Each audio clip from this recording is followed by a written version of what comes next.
Hello, my name is Collection Connoisseur. I collect digital thingamabobs and video games, and today I'm playing Monster Train. This time on Monster Train, we're back to standard runs. And we're going to be playing as the Melting Remnant, because honestly, we haven't played with the Melting Remnant that much, which is why they're only at level 8. They're the lowest level clan. Let's try to get them to max level. So I think I want to go to Rector Flicker. I've only played with each of the champions once, so Rector Flicker it is. And we're going to be playing with the Wurmkin as our allied clan. So Rector Flicker has a Dreg. What do we want here? We could get Echo Break. Echo Break seems like it could be pretty bad, actually. Because we're not guaranteed to have echoes. I mean, I guess they'll be infused. Would I rather have Echo Break or Fracture? I think I'm going to choose Echo Break. Okay. And we're at Covenant rank 16 now. The Merchant Purge costs 20% more. That's bad, but honestly I purge usually without the Merchant, so it might not be that bad. We'll see as we go. We got Drip Fall. I do like Drip Fall. Echo Transfer it's okay. The problem is getting the 2 echoes to extract. And Crushing Demise is amazing. I like Crushing Demise. I think it works really well with our champion. Seraph the Patient has the Rallying emblem, and it puts melee weakness on our units. So Seraph the Patient, if we play lots of cards, it will be hard to deal with. And then otherwise, I think that we'll be fine. The Alabaster Guardians have Spell Shield 5. That's not too bad. I think that we don't need to do too much to handle those bosses. So then, we do have our Worm Tooth. Let's look at our deck. We've got Crushing Demise. Those work great with Dregs. We've got Rector Flicker. Echo Breaks are infused. Oh, right, we've got 5 of them. Right, we've got 5 Dregs and 5 Echo Breaks. Don't really like that. Let's get our champion upgraded first, I think. So, Rector Flicker has Dark Calling, reform 2 random units and apply an additional 5 attack. I think that's really nice. And I don't think I care about the Harvest that much. Let's take Dark Calling. I think this is what I did the first time, but still, I really like this effect. It works very well with his burnout units. And it works well with Crushing Demise. Merchant costs are 25% less. Ooh, that's nice. And then otherwise there's the Advanced Prototype, which makes our Train Stewards actually decent units. I think I'd rather do Guild Marker and get rid of those Train Stewards. Having a 25% reduction at the very beginning is quite nice. That makes these Divine Boons better, but I'm still not going to take them. Alright, enemy units enter with armor 10. It's not great. It's not great, but let's turn it on. It's not great because we have direct damage spells that now can't kill things. Now, we want to put... Right, these Echo Breaks are now pretty bad. Rector Flicker, where do we want to put you? We probably want to put you on the top floor. Probably. That will give me some Ember Drain, but I think having him on the top floor is where we want him. So let's do that. Let's put a Train Steward down here so that it can die and be reformed. And then let's Echo Break a couple times. It kind of doesn't matter which one I hit, just that I hit the same one both times, right? Okay. Well, that was not a great turn, honestly. Not a great turn, but it was a turn. So the Echo Break could kill the Collector. I do like that. The problem really is that these clergymen just kill everything that I put in front of them, which is a problem. Let's Echo Break the Collector. That gives us some gold. We like our gold. And then let's put the Train Steward in front so that it takes most of the hits, and then the 2 Dregs behind. So we are not quite killing that first clergyman. Alright. Well, not so great so far, like I mentioned. I don't know if we're going to kill more than one of them at the top. The Echo Transfer doesn't do much. We did get our Train Steward out of the grave.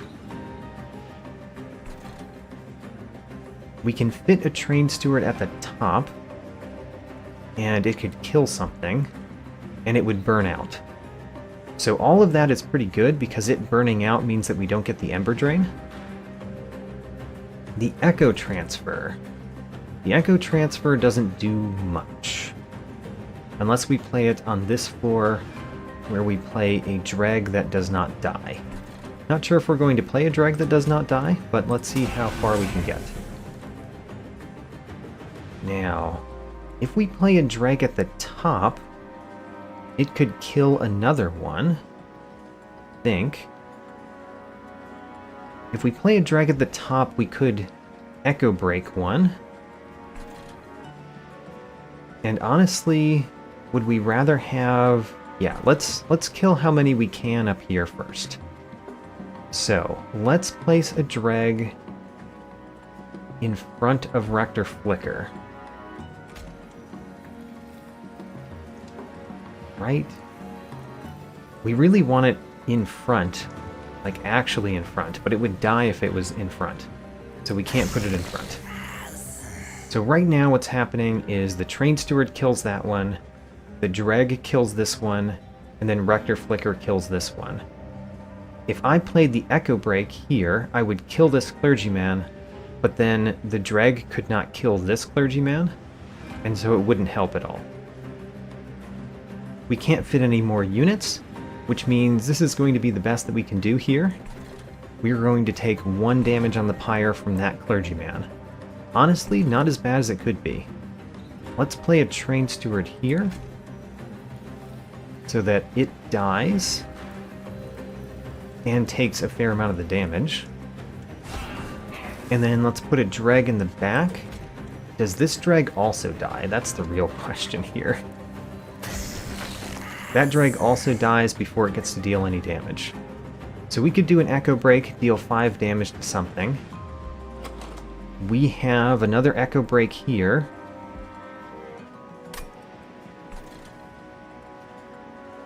That other Echo Break, what are we going to do with it?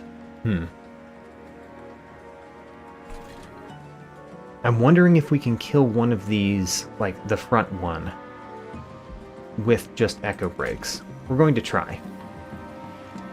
So, an Echo Break here. The Echo Transfer can only go on this floor, which, honestly, it's not too bad because Rector Flicker might bring back the unit that dies. So let's just give it to one of the units here. Doesn't matter which one, because we don't know which one we're going to get back. Alright, so we're taking 1 damage on the pyre. The real question is, can we defeat the boss?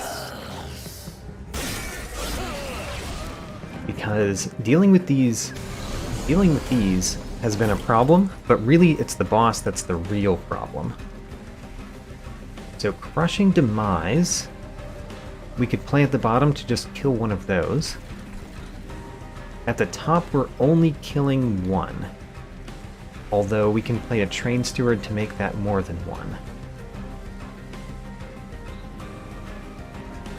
Huh. We did not get the card that I wanted to get. So what are we doing at the top? I think we're playing this Train Steward. That means that we're killing 2 of those. We could Drip Fall one of them. That means that we take a little bit less damage on the pyre. I think that's useful to do. So let's Drip Fall one of these clergymen.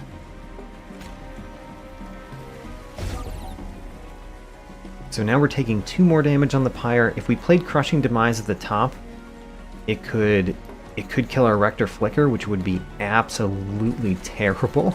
So we're not going to do that. We're going to play Crushing Demise at the bottom. And then we're going to play our stuff. In which order? So the Train Steward can go in the front and take those 2 hits. And then this drag could go in front and take that hit. Then this drag would kill that one. And then it would die. Alright, that's how it is. That's the world we live in. And I think that's the best we could do, right? Actually, if we play this drag as the second one, it wouldn't die from Change the Sighted. It would kill this clergyman, then it would die to the next clergyman, and we could Echo Transfer to make this drag kill the other clergyman. That's better. Okay, so Echo Transfer here, that kills the other clergyman, deals 24 damage to the boss. Great. So unfortunately we're still taking 3 more damage on the pyre, but we have killed everything on the boss's floor, except for the boss, and we're started dealing some damage. We do also have these Train Stewards, which are getting pretty powerful. Let's see here. We're definitely playing... Well, why'd we draw 4 Echo Breaks? Oh my gosh. We're definitely playing the Weight of Contrition. We're definitely playing 2 Train Stewards. And we're playing them here. So we can do as much damage. Which one goes in front? Doesn't matter. They're exactly the same. Ha-ho, we're doing 100 damage? Okay, we're not quite winning this turn, but we are very, very confidently winning next turn. Alright, I was not sure whether the boss would deal damage to the pyre, and luckily we avoided that. We still had some things deal damage to the pyre, but not the boss. So, we need this. There we go. End turn, defeat Chains the Sighted. So far, so good. We took 3 damage. 3 damage is pretty small. And we do get rewards. Okay, I really like the Entombed Explosive. Yeah, I really like the Entombed Explosive. It works very well with Rector Flicker. Because it dies and then you get it back. And then it dies again and you get it back, and it deals tons of damage.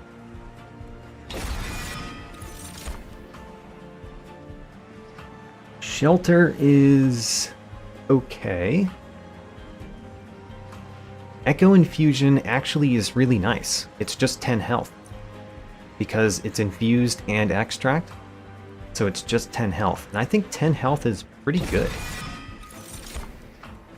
Now, what do we do here? The Shard Soul Carver is probably what I want. The Paraffin Enforcer.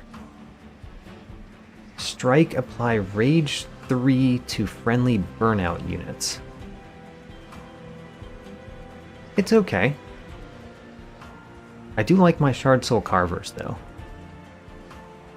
The only thing about the Paraffin Enforcer is that it is infused. Let's take our Shard Soul Carver.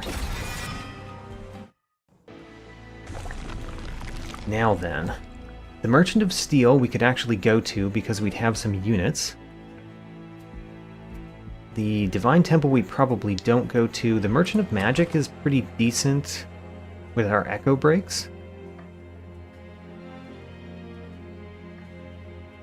But I think I want to go Merchant of Steel. So let's go to the left. Always remember to check the Divine Temple first, just in case. See, the True Stone is pretty nice. Let's take the True Stone. So the True Stone, the only ones eligible are the Echo Breaks. That's what I wanted as well, so a True Stone on an Echo Break seems pretty nice. Remnant Banner, Lady of the House, I do enjoy. We could get the Paraffin Enforcer as well. Paraffin Enforcer. Do we want the Paraffin Enforcer?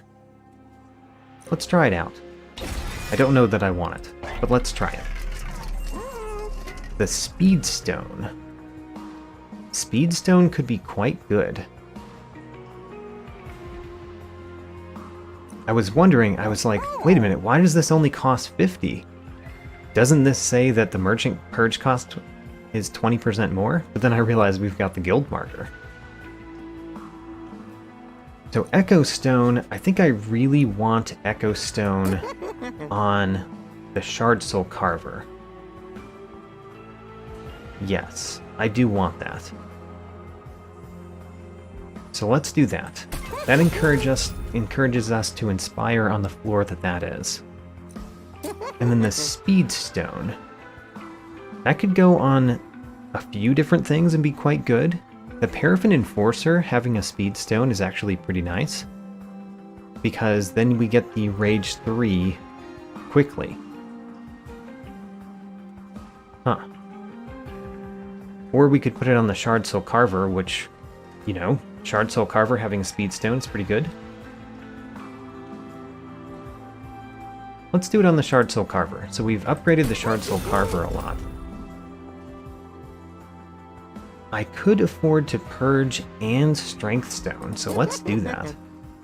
Strength Stone on what? Could be the Paraffin Enforcer. Could be the Entombed Explosive, although that's a kind of a strange choice. Could be a Dreg. I kind of like it on the Dreg. I don't know what I want on the Paraffin Enforcer, but let's put a Strength Stone on a Dreg. And then let's purge a Train Steward, because the Train Stewards are awful.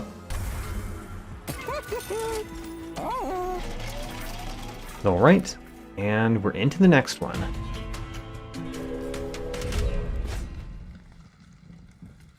Alright, so the Conduit Infiltrator means that we want to put things at the top.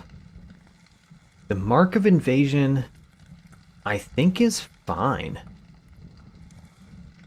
With our direct damage spells, I think that's fine. And we want to put our champion at the top anyway. So let's do the Mark of Invasion.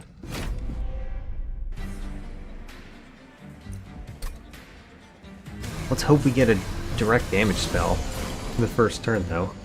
We did. We got Echo Break. We could kill the Conduit Infiltrator with the Echo Break. That is one of the things I'm thinking of. It would be nice to place the Dreg and the Rector Flicker at the top. If we placed the Paraffin Enforcer in front, it would not die. It would not die this turn. So I have a plan. At the top, what we want to do is we want to kill all three of those. And that involves putting the Paraffin Enforcer in front so that it does not die. The Rector Flicker in the back, because that's where we want Rector Flicker. And the Dreg in the middle. So now we kill all three of those. Unfortunately, we have the Ember Drain for next turn, but that's okay.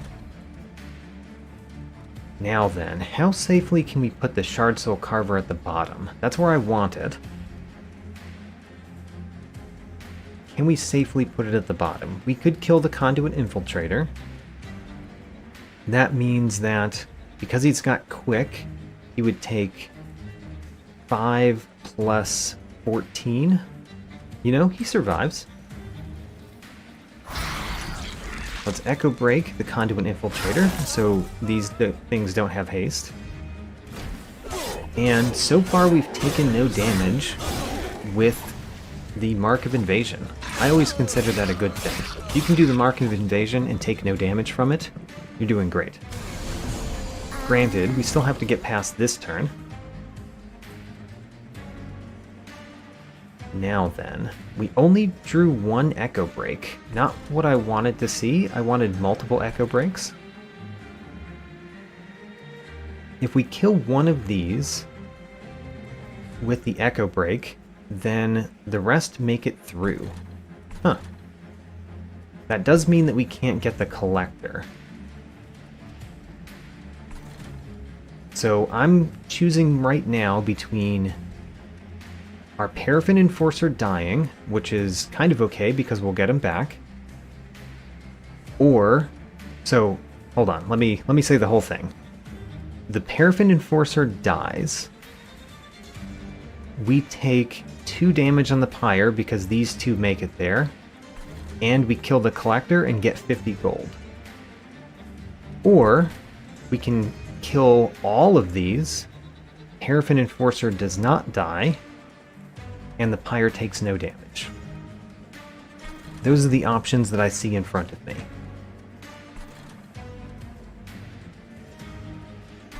I think I want to kill the Collector.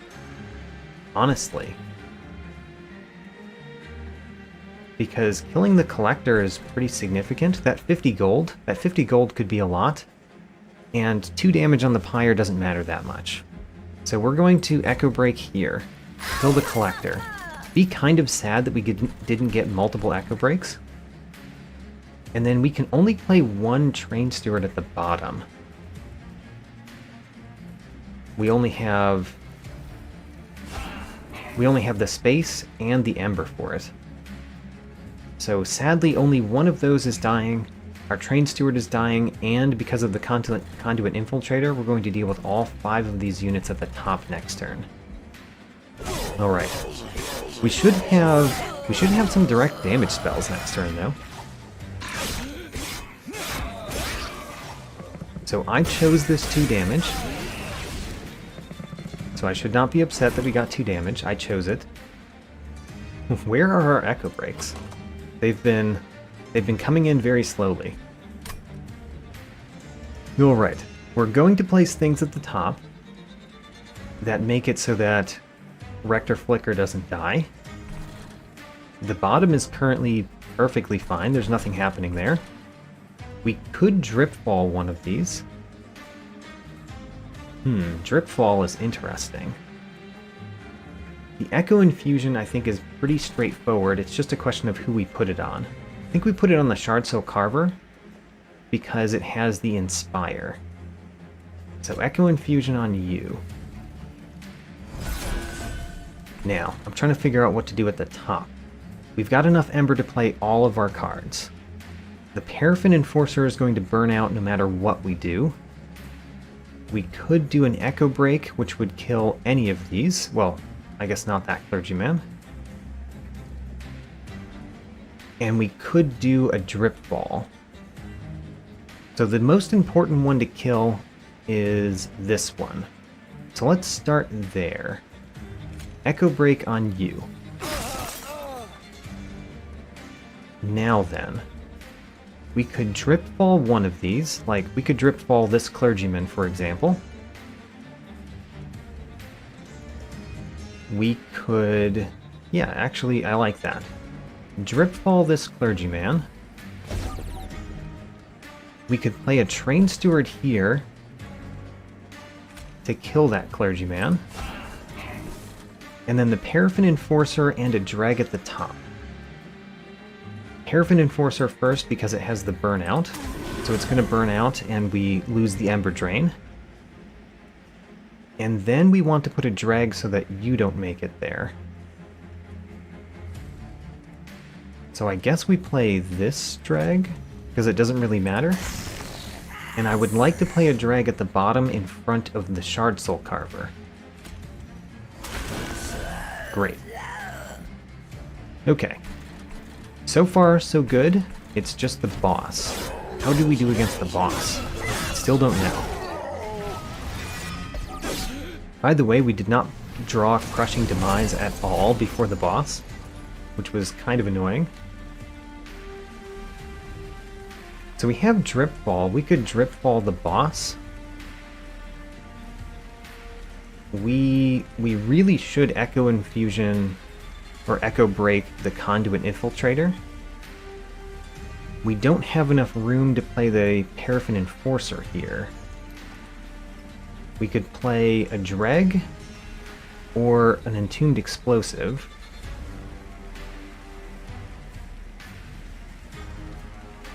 What do we do with our units? We can play all 3 of the cards that cost 1 to play. I think we really need to hit the Conduit Infiltrator, so let's start there. That prevents us from getting to the top. Oh, and then we're winning. Getting rid of that 1 damage caused us to win? Alright. Well, let's do it. I like this win because it looks like our Shard Soul Carver dies from the thorns at the same time, so they just die together. Alright, that went extremely well. We took the 2 damage intentionally so that we got 50 more gold, and we got a 3-turn boss rush.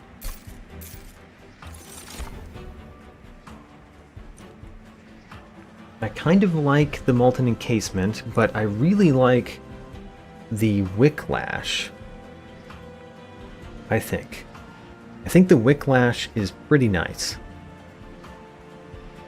The Molten Encasement is really nice next to the Shard Soul Carver, though. I think that makes me want to take it. Because applying the Stealth 2 to our Shard Soul Carver is pretty nice. We could get another Echo Transfer. Can't really take the Soul Crushing Guilt, we just don't have enough Echoes to extract.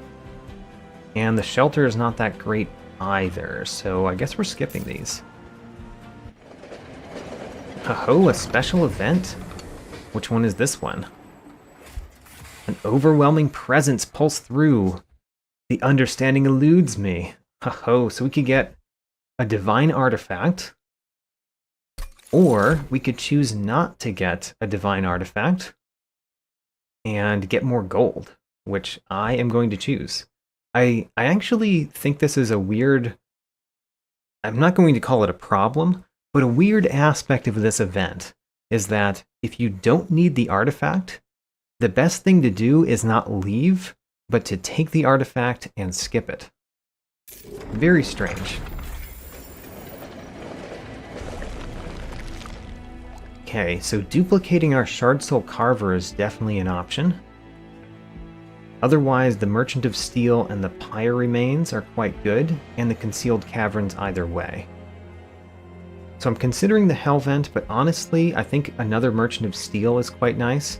I don't actually want another Remnant unit. So let's go to the left, actually heal up our Pyre,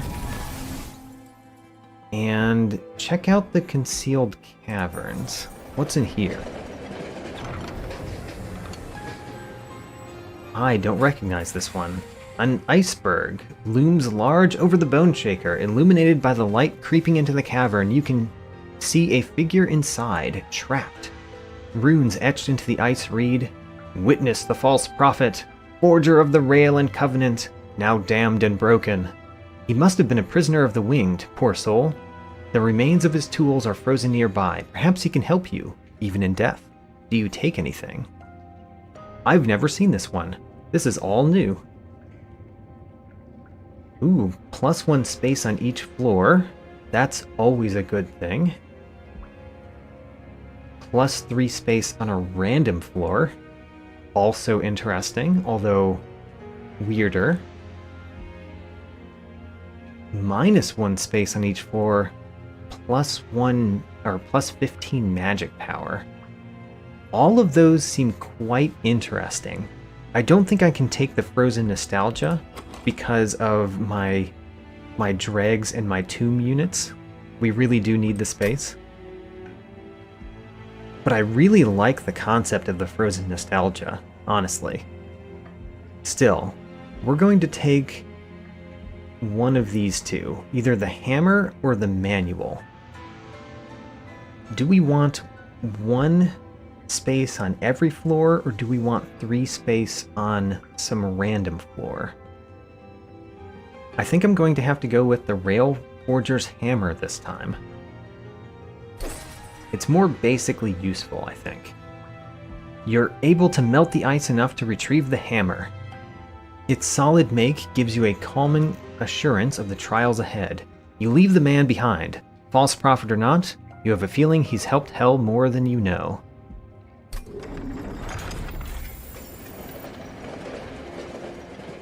Alright, that was very nice. That was a good concealed caverns.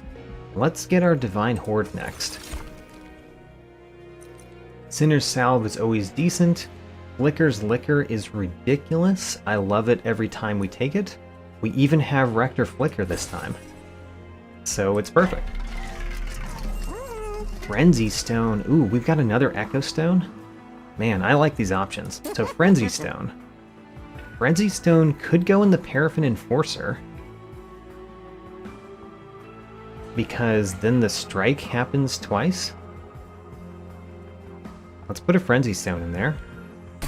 And then, do we want an Echo Stone? Of course we want an Echo Stone.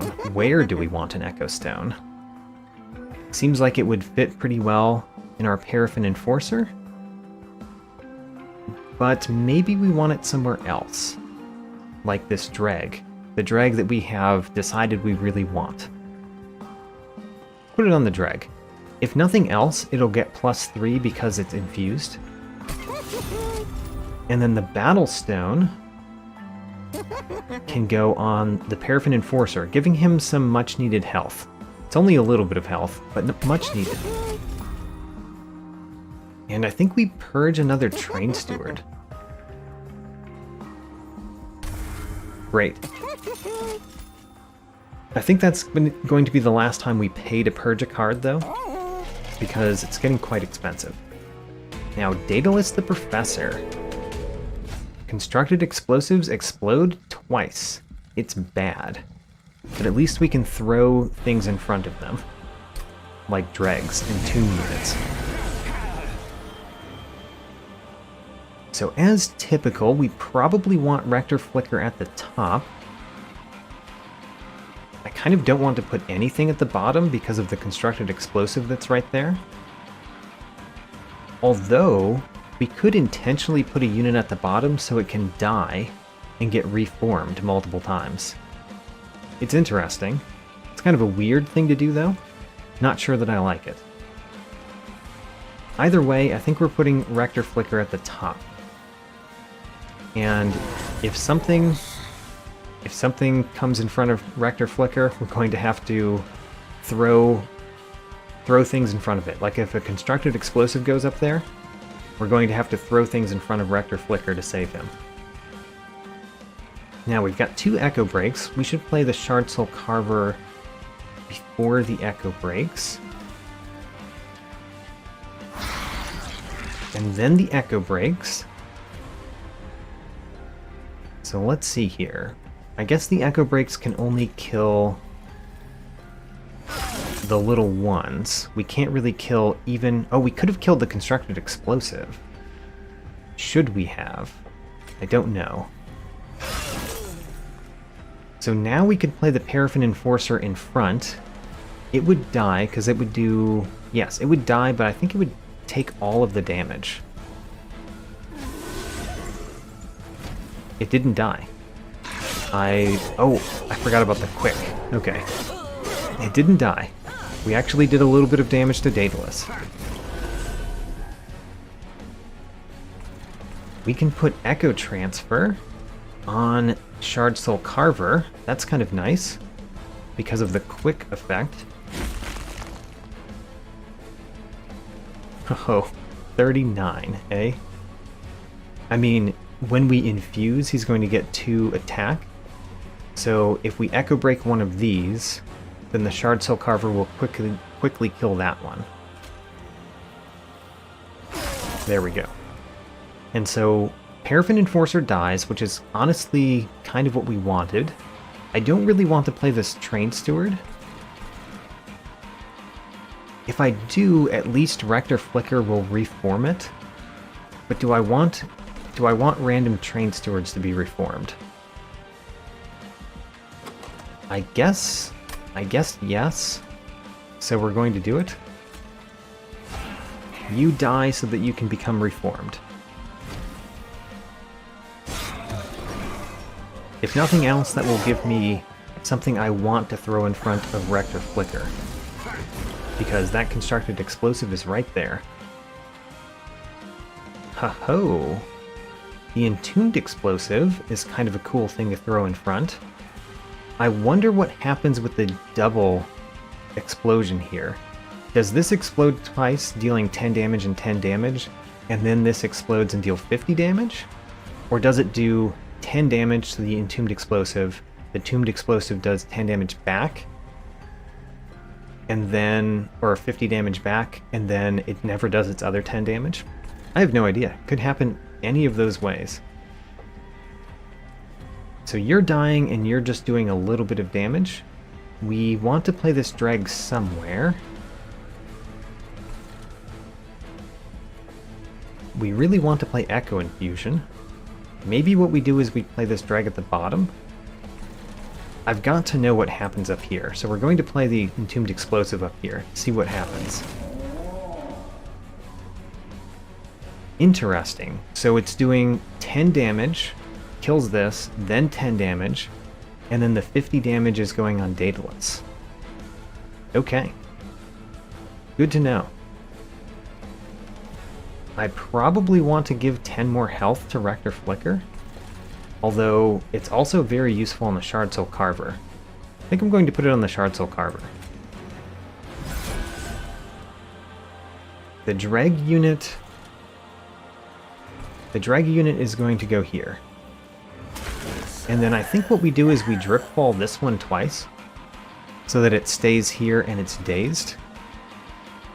You can go to the top, we'll kill you next turn somehow. Yeah, let's Drip Fall you twice, so that you're dazed. Now remember, we need to keep Rector Flicker alive. If another constructed explosive goes up there, or really anything that could kill him, we need to take care of it. Crushing Demise, interesting. So, we know that you are right there, you're about to kill Rector Flicker, we cannot allow that to happen. Let's play another of these Entombed Explosives, I think. So, Entombed Explosive here protects Rector Flicker. You are dazed. We could kill you a variety of ways, including Crushing Demise. I definitely want to play the Molten Encasement down here, along with something else. So the Molten Encasement could go in front. It would get killed by the Constructed Explosive, which we could instead kill with the Echo Break. Not really sure how I want that to go, because this guy's going to burn out anyway. If we Echo Break the Constructed Explosive, then this one doesn't die this turn. He still burns out, but he at least kills something before he dies. Otherwise, we could kill something directly that we want to kill, like the Conduit Infiltrator. I think that's what we do. And then what? And then we place a drag down here? How are you getting 10 damage? Don't you get stealth? I'm confused by that. So you kill this one very quickly. This one explodes, dealing 10 damage to this one, and then 10 damage to that one. And that should apply stealth. So you two can't attack him, right? Maybe the stealth happens afterward? I don't know. Either way, we're going to play another drag down here so that we kill another one of those. And we want, it doesn't matter which order they're in. And then we're going to play Crushing Demise here because it kills that one and kills none of our guys. Do we want this Train Steward to burn out? Do we want this drag to burn out? I guess the answer is yes to both of those. So get ready to burn out.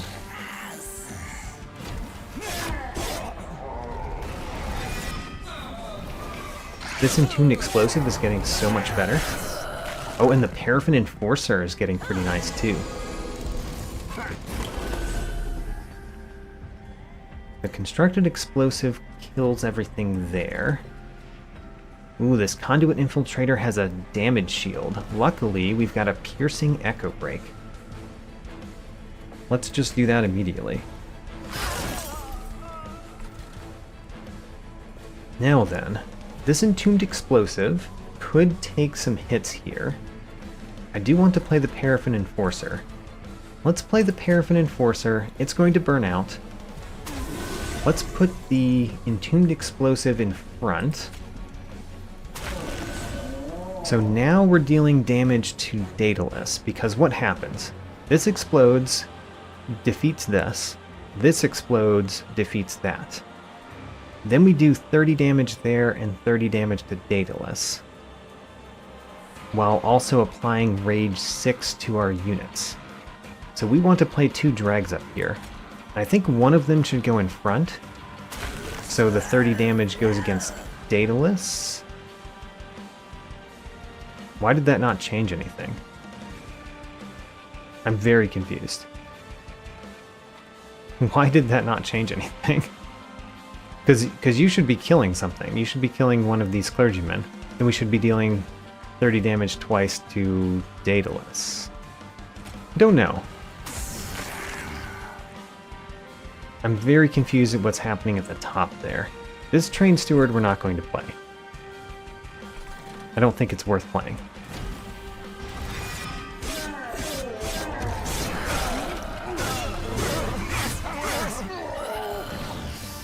Okay, and everything burned out.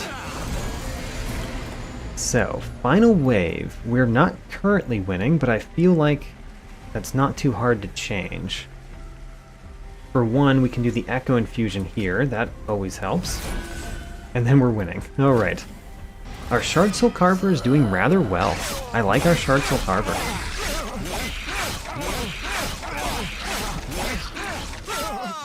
I also like that we dealt Daedalus the Professor exactly his health and damage.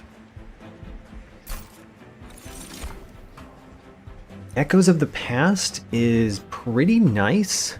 Perfect Insanity I really like, but we need lots of echoes to be able to play it. Do we get lots of echoes? I guess the fact that the dregs reform and they have infused does help. The Echo Infusion does not help. Both of our Tomb units help. The Echo Transfers do not help. But I really like Perfect Insanity. I think I've got to take it. I like it too much, and we haven't Divinity Mastered it yet. Keeper of Echoes is pretty good. The Kinhost Karen Pace is always fun. Let's look at unit essences. So I really like the Keeper of Echoes unit essence. So I think we're going to take that so that we can sacrifice it. And then what? So we don't really need Fell's Remorse because we have Flicker's Liquor. Light of Seraph is good, but we already have the Railforger's Hammer. So I think we're going to take Herzl's Compound.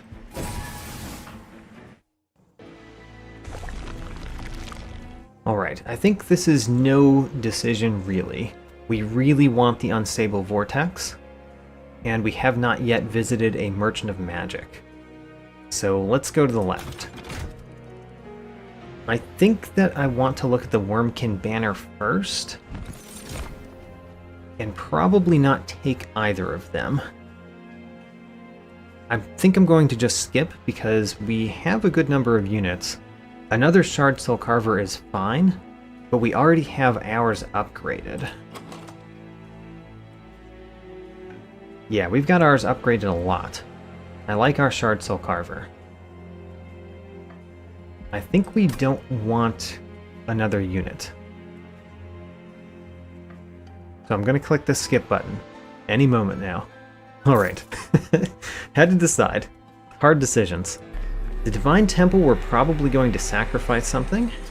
Also, there's an Extreme Stone, which is kind of nice to see. Our Dark Forge for our champion is quite nice. Let's look at the Merchant of Magic just to see what options are here. Eternal Stone we don't have anything for. Okay, well, let's do Dark Forge first. So I probably want to go down Dark Calling. I certainly don't want Burn Bright. Yeah, I don't want Burn Bright. I don't think one Dark Calling and one Burn Bright work very well together. You either want to go down Burn Bright or not. So Dark Calling 2. Unstable Vortex is very easy. We want to get rid of these Train Stewards. Not only are they terrible, but they make the reform from our champion even worse. So then, I think I want to go ahead and sacrifice the unit I wanted to sacrifice. The Keeper of Echoes, let's sacrifice this onto our Shard Soul Carver. So the Shard Soul Carver gets another Inspire. We could spend even more to get an Extreme Stone. Let's click on Power Stone to see how much we want Extreme Stone. So not a whole lot. I mean, an Echo... we could make these Echo Breaks better. Let's make an Echo Break better. Let's make something cost 0. Dripfall is always nice to cost 0. Perfect Insanity costing 0 doesn't do much. Let's put it on Dripfall. And then Eternal Stone, we just don't have a reason to take it. I'm not going to re-roll. So let's take an Extreme Stone. And we're going to put an Extreme Stone on an Echo Break. So each one of the Echo Breaks is going to be useful. We might remove some other Echo Breaks, but I actually like the Echo Breaks. Especially with our Shard Soul Carver. Alright, we are in extreme threat level. That's the main problem with what we've just done. Let's go into the next battle. Heaven Seal seems terrible. Let's not take it, especially with threat level extreme. Okay, we got our Shard Soul Carver. That's very nice to see. And of course, Rector Flicker. Rector Flicker is going to go at the top. That Ember Drain basically means nothing to me when we have Flicker's Liquor. So, the Keeper of Echoes, Shard Soul Carver. You're going down at the bottom. And we're going to place a drag in front of you. This drag is meant to die. And we're going to Echo Infusion on you because we want you to have lots of health. And then this is an unupgraded Echo Break, so it's pretty pointless. The fact that he restores 10 health means that there's no point in hitting him, so let's hit the front one. And we kill the front one now. How about that?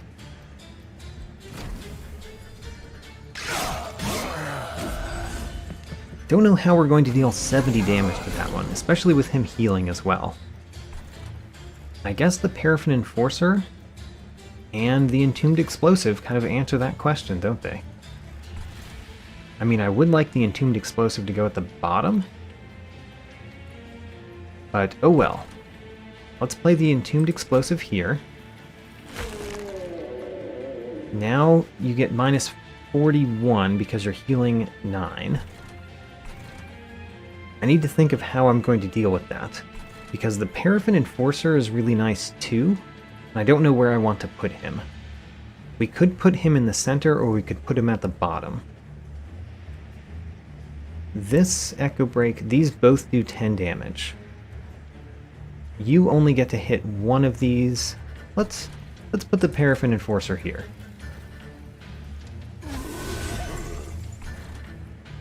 And then the Molten Encasement goes here. And then we have all of these to play. So the Echo Transfer is quite nice. I think I want to put that on... Well, I would like to put it on the Paraffin Enforcer, but let's put it on the Shard Soul Carver. And then Echo Break to either kill this one or do some damage there. Let's do both of that. Kill that one, deal some damage here. And then you're going to get Stealth 2. I also like that we killed the Collector.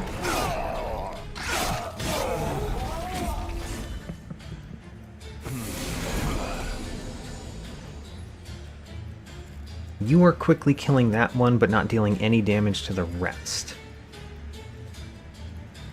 The Crushing Demise we could use. Would I be sad if we killed our Shard Soul Carver? Yeah, I think I would. We could actually play Perfect Insanity this turn. Kind of no reason not to do that. Let's do it. So, Dreg. What order do we want the dregs in? The good one in the back. So here's all the dregs. And then we have enough to play Perfect Insanity to kill this one. We could even Dripfall you, but I don't see a reason to do that. I could Crushing Demise, which would mean our Paraffin Enforcer would be in here. And then we would have a chance to reform him. I kind of like reforming our 2 tomb units, though. So I don't think I'm going to do that. In that case, let's just Dripfall you, so that we don't take any damage down here. Okay. I have the Crushing Demise, and I didn't feel the need to use it, which is actually really good. Now then, things are burning out. We could play Crushing Demise down here with the possibility of hitting our Shard Soul Carver. If we did that, we could at least play one of these. I don't know. I think we play our dregs in the middle. Let's put them in front because they've got burnout. They're just going to burn out.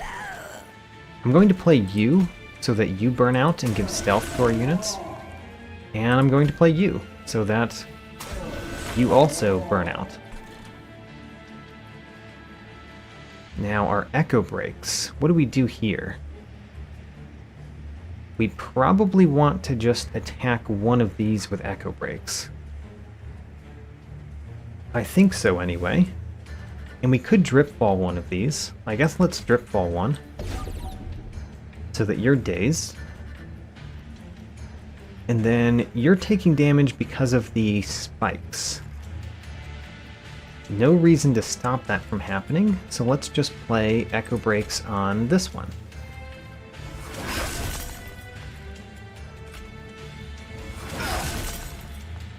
Okay. Crushing Demise. Very surprised not to play you. But I don't feel the need.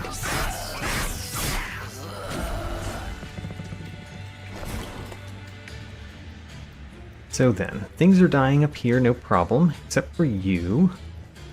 we can fix that pretty easily. We could even do Perfect Insanity again. How about that? Well, in any event, I think what we're going to do is we're going to just Drip Ball you. That also means that I get to play these down here, which is good because of your Inspire.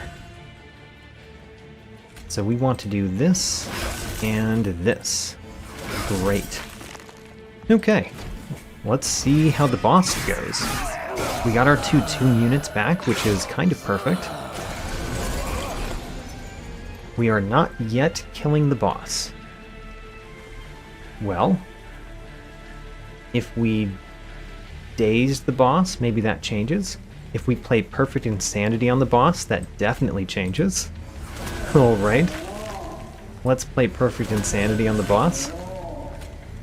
And just kill it. Just kill it directly. Goodbye, boss. I like Perfect Insanity. Subsuming Blade. I like the Subsuming Blade, I really do. Maybe Sacred Wicks is better, though? I do really like the Subsuming Blade.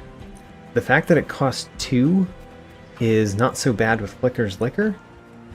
What we really want is holdover on it, like we had on it last time. Also, there's the Remnant host. I'm going to take Subsuming Blade. Let's try it. Forgotten Trade is kind of pointless with Flicker's Liquor. Total Recall I do like.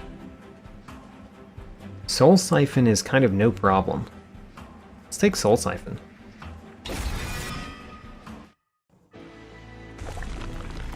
Okay, we could remove more units on the right. I like that. Could get another Merchant of Magic and a free artifact on the left.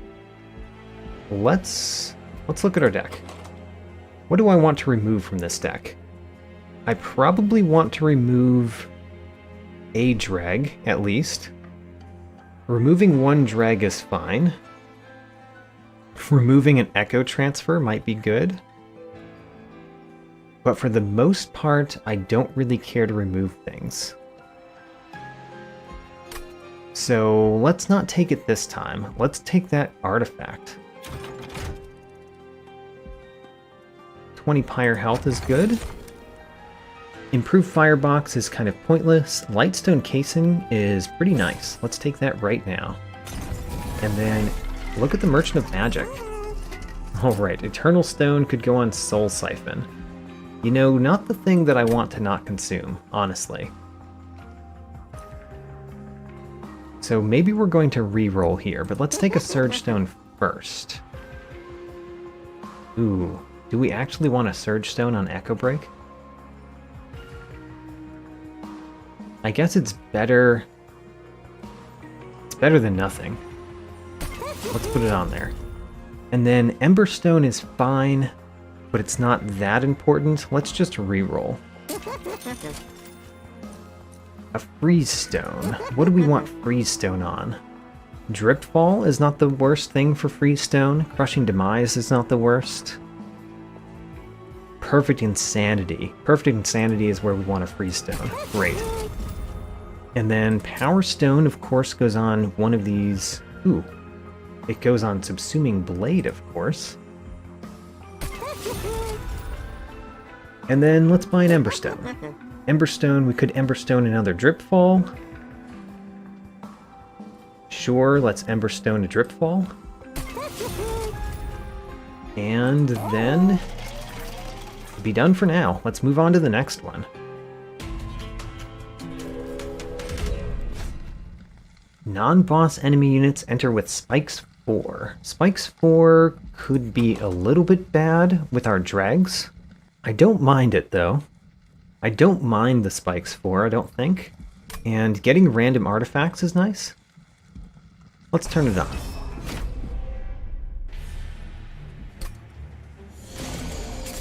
Ooh, I don't like that you have 150 health at the very beginning. And you've got Sweep. You know what we do? This is very easy. We Echo Break this one right here, and then we Crushing Demise. Bam, gone. Alright, so now the Shard Soul Carver can go here. Let's play the Rector Flicker at the top like we'd like to do. And then the Paraffin Enforcer, I would be fine with it dying. So I think I'm going to place it at the bottom, so that it will eventually die.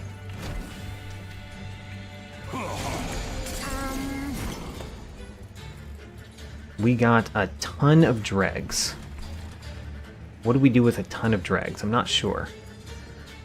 We've got an Echo Break, which kills this one, no problem. Let's start there. Kill that one, no problem. We want to play... Do I want the Molten Encasement at the bottom? Or do I want the Entombed Explosive? The point of both of these is to just die. I guess the Entombed Explosive does more for me right now. Let's play that one at the bottom. And then let's play dregs here. I'm fine with playing multiple dregs. The question is, do I want to play all three? Sure.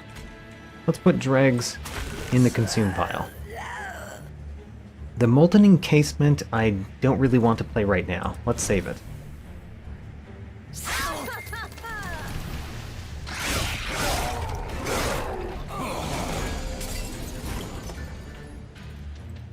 So we do have Perfect Insanity. We also have Drip Ball. Subsuming Blade is excellent. Let's start with Subsuming Blade. And Flicker's Liquor is when we play a unit, right. Not that it matters much this turn. Ooh, you know what we can do? We could apply... Oh man, do I want to do that down here? That would be 2 Ember Drain. 2 Ember Drain is kind of bad. But seriously, how bad is 2 Ember Drain? It's probably not that bad. I think it would be better to play that at the top. I just want to do it with the Inspire. I guess that's pointless. We're going to play Subsuming Blade down here. So let's play Soul Siphon at the top, just fill that with Echoes, because the middle already has 3, so let's just fill that with Echoes. And who cares about 1 Ember Drain? 2 Ember Drain, I don't like. 1 Ember Drain, no problem.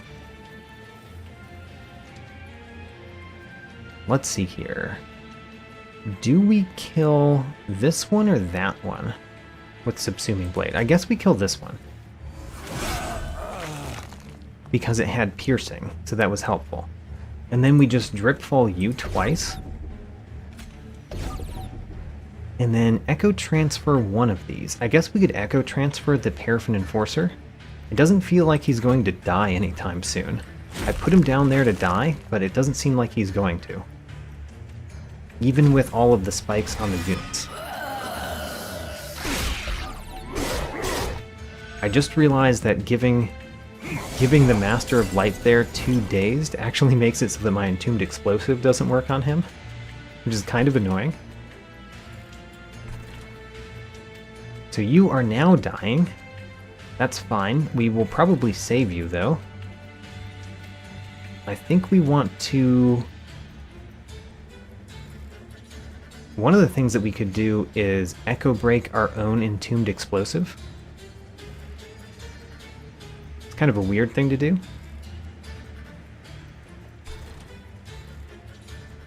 Still deciding. Let's start with one of these Echo Breaks. This Echo Break right here kills this one, no problem. We could actually play Perfect Insanity down, right here. I kind of want to save it for the boss, though. I mean, we'll draw it again, though. So maybe we just play some units and play Perfect Insanity.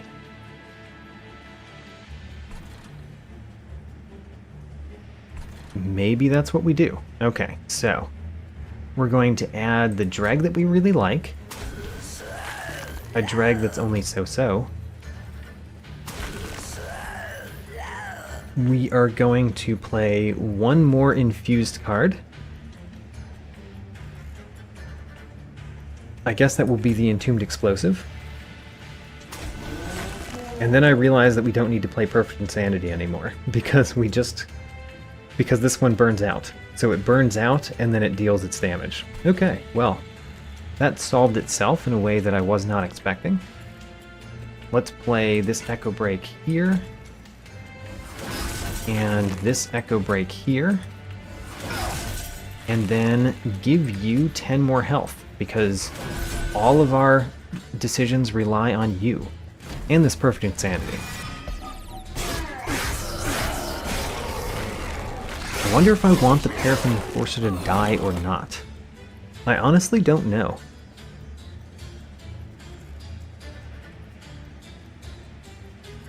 So what can we do? We could kill our Paraffin Enforcer. Just make it die. I almost like that plan. Almost. Am I going to do it anyway? I think I am. Let's Subsuming Blade our own guy. There we go. No problem. And then what do we do? Do we play Dregs in front? Kind of see very little reason to play Dregs. I guess the reason to play a Dreg is for the Echoes. And I guess we're going to play another Dreg for the same reason. Okay. Well then. Do we Echo Break one of our Dregs? No, let's not do that. Now, are we winning? We are not winning. We're not winning by a fair amount. But we did get an Echo Break, and we did get a couple of Drip Falls. Let's start with the Drip Falls. So Drip Fall, Drip Fall. And then a Molten Encasement or Entombed Explosive. Probably Molten Encasement. We're still not winning. However, we do get to do Echo Break and then Perfect Insanity. So we win. Alright. Perfect Insanity has worked extremely well in this deck so far. I'm quite happy with the choice. Ooh, we got Fade's First Blade. Friendly units gain Rage 3 whenever they lose Burnout. I will happily collect that. We have both Flicker's Liquor and Fade's First Blade. We have the artifacts for the two champions of the Melting. Do we want any of these? Memories of the Melted gains a whole lot of Ember. Like a whole lot of Ember. But do we care? Probably not. Do we care about Devourer of Death? Harvest gains Soul 1, extinguish deal damage to the enemy units equal to the 15 times the soul count. It's kind of like the Entombed Explosive, but it takes a lot more to make it work. Like a lot more to make it work. I don't know if I want it, whereas Engulfed in Smoke seems pretty nice. We got another Forgotten Trade. We don't really want those. Return a spell from the discard pile to your hand and apply Infused, -1, and Consume. It's fine. I think that although I usually like these two cards kind of a lot, I don't really care for them in this one. So we'll skip again. Okay, we've got the Concealed Caverns on the right. We've got our Hellvent, where we could duplicate the Shard Soul Carver that we've built up a whole lot. I think that might be good. It's just that I don't really care about the 20 Pyre health, and the Forgotten Boons aren't very important to me, so I don't know how much we care about that Shardsill Carver, versus a Merchant of Steel, which could make the dregs that we're apparently not getting rid of better, plus it could make the dregs that we don't really care about go away, because we'll go to the Unstable Vortex. Yeah, let's go this way. And let's think about pack shards. So we're at 65. We've got a Divine Temple at the next one, and we've got an Artifact Trove at the last. So the Artifact Trove gives us a free 15, no problem. So that's 15. That would put us at 80. So we basically need to take one thing from each of these Divine Temples. Like an Extreme Stone, or a True Stone. Both of those are quite nice. We could take both of those, and just have no problem. Let's go to the Concealed Caverns. And is it good? The Historian. Alright. Are we honest, aggressive, or stealthy? I mean, I think the Heaven's Gold is actually pretty decent here. The Gift of Gratitude, we're not going to have much Ember, but we could get 120 gold, no problem. Petty Theft, it's kind of late for this to matter. I think it's either Heaven's Gold or Honest. And you know what? I'm going to take Honest. Part of the reason I'm doing this is because we have not Divinity Mastered Gift of Gratitude.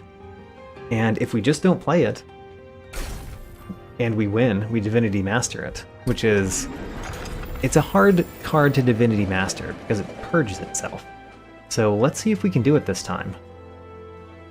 It doesn't help this run, but it might help the future. So what do we want to remove? Kind of want to remove one of those Echo Transfers. One of the Echo Transfers and one of the dregs, I think, is the answer. So one Echo Transfer, go away. And then one dreg, go away. One of the ones that we have not upgraded. Merchant of Steel, what do you have? Endless. Is Endless good for us? The Entombed Explosive could be endless, but it's not really what I'm going for. I don't think we care about the endless. Heartstone. We don't really want to put those on the tomb units. We could put it on dregs. We could make one dreg more powerful. Sure, one dreg is going to have a Battlestone and a Heartstone. Then we're going to reroll. Upgrade a unit to gain quick. I mean, it's good, but it's not good with what we have. Like, a dreg having quick is so minor. We could give that dreg strength as well, but it's kind of minor. I don't know that we care. Let's just make another dreg more powerful. Okay, kind of a weird Merchant of Steel here. And the Divine Temple, we are going to take one or both of these. I think the True Stone is more valuable because we can put it on one of the ones that we already have, like this Power Stone in. Ho-ho, the Subsuming Blade could have the Extreme Stone. Okay, so True Stone here, and then the Extreme Stone in the Subsuming Blade. That puts us at 90 pack shards, which is a good amount. We don't really need any more until the very end. So, Bell the Wings of Light. Let's do it. So the Alabaster Guardians have Spell Shield 5. Does that bother me? I don't think it does. So we've got Spell Shield and Spell gives armor, which means piercing is extremely helpful. Keeper of Echoes we definitely want to put at the bottom as usual. Rector Flicker is going at the top as usual. It's going to slowly kill this Alabaster Guardian.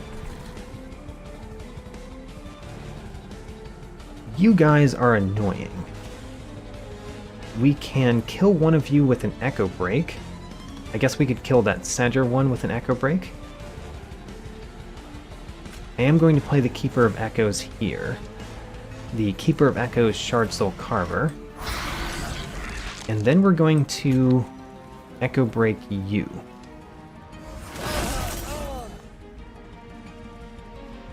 Do we want to Drip Fall one of them? Of course we do. Let's Drip Fall one of these. And then the Paraffin Enforcer is either going at the bottom along with this Dreg, or we're going to put it in the center along, maybe not with the Dreg. Actually, it's really good in the center with the Dreg. Let's put it in the center with this Dreg behind it. So now we're doing a whole bunch of damage to the Alabaster Guardian. The bottom Alabaster Guardian needs to die a little bit faster though, which is why I was considering putting him down at the bottom, our multi-strike unit. We do have Engulfed in Smoke, which solves some problems. We have an Echo Break with Piercing, which solves some other problems, like that problem. Let's start there. So that solves a problem. We can Drip Fall somebody if we want. I don't think we do. We're killing this one, and then this one is hitting there. The Entombed Explosive could do what? It would kill that. That's perfect. However, would we rather do that at the bottom? I would rather do that at the bottom. Entombed Explosive goes here. That also makes the Engulfed in Smoke free, which I just realized is something I would like to play at the bottom without the Entombed Explosive there. Oh well. The Drag. Are we going to Drip Fall the Sycophant? Because if we do, it would be good to do that. Otherwise, we could play this Drag here because you are really nice to us with our Dregs. But at the same time, the Dregs down here are fine too. I think I am going to play the Dreg here. And I am going to Drip Fall you. No. There's no reason to Drip Fall him anymore. We're going to play Engulfed in Smoke at the bottom, which really makes having played that Entombed Explosive a little bit pointless. I'll acknowledge that. We could Dazed you, but there's no point. So I guess if we're going to Drip Fall something, it's going to be Fell the Wings of Light, so that we do a little bit of damage to it. Oh, we don't actually. Okay, whatever. At least the center is doing pretty fine right now in terms of dealing damage. We need that Alabaster Guardian at the bottom to die.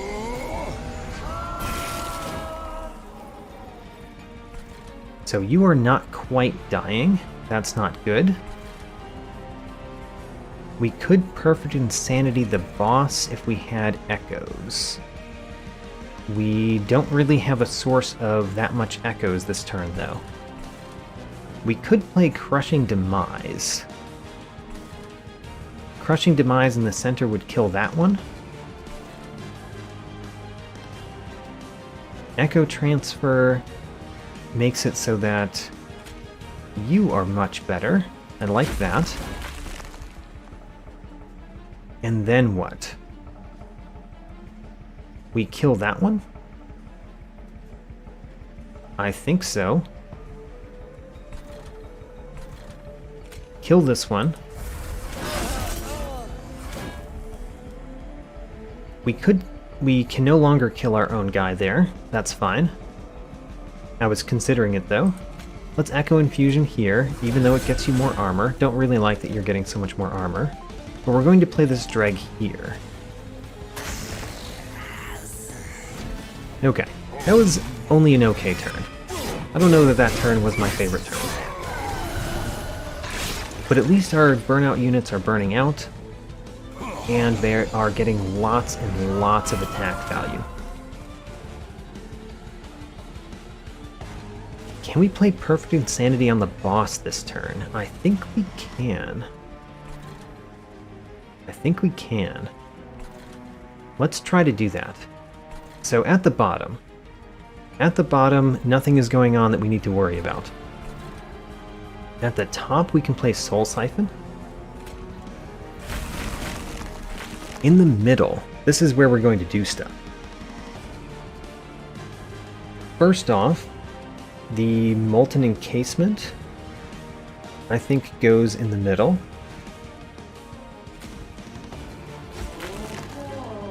That made the Subsuming Blade free. I do like the Subsuming Blade being free.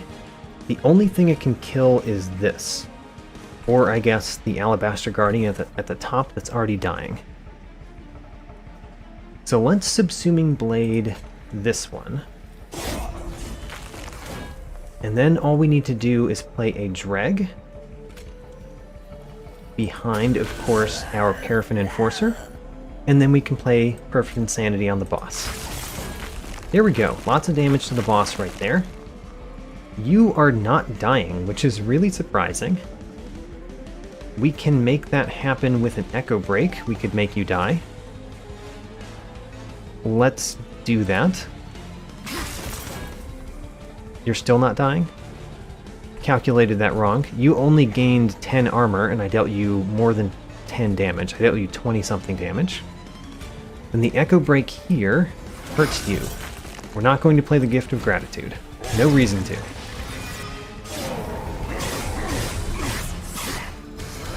You've got 3 health. I don't like that you might hurt our champion.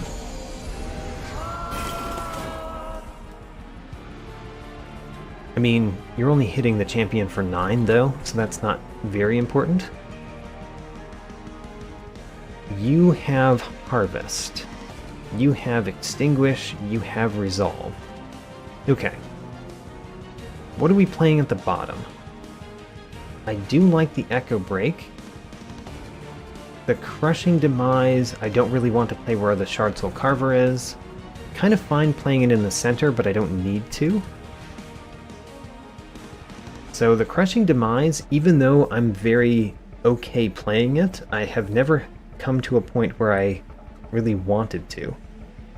Let's start with the Echo Break. Actually, with only 2 Ember, we should probably start with the units. And let's just add all the units here.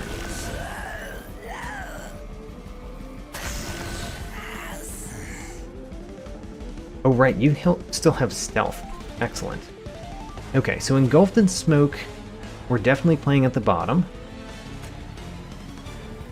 We're playing Echo Break down here to kill that Sycophant. And then we're playing Echo Transfer to give you more damage. Okay, you're a problem, but I don't think you're going to get past the 2nd floor because of how much damage we do there. We could also use... well, we don't have the Crushing Demise anymore, but we could have used it.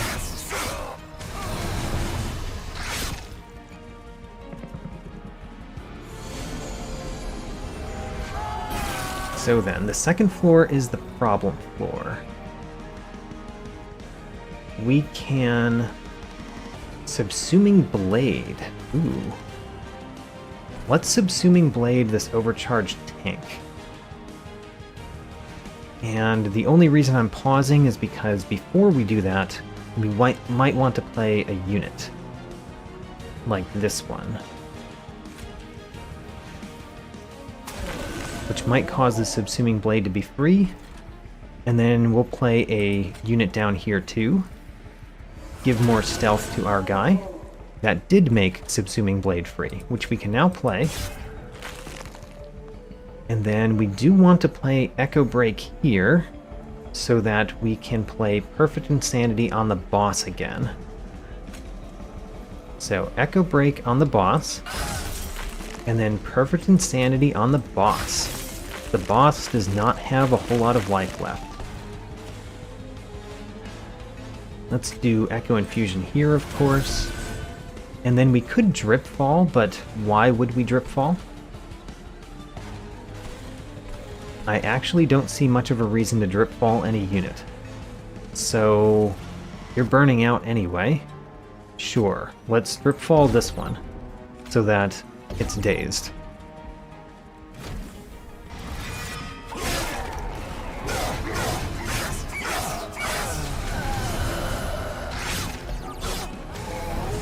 What does our Fate's First Blade do? Oh, right, it adds more rage to our burnout units. Our burnout units have so much attack. Now then, waves remaining 1, you say? Interesting. We definitely want to play Engulfed in Smoke at the bottom. I think we want to play this Drag at the bottom too, with the Engulfed in Smoke after it. I just realized I could have played the Echo Breaks first, which would have forced the Engulfed in Smoke to be free. That would have been a better thing to do.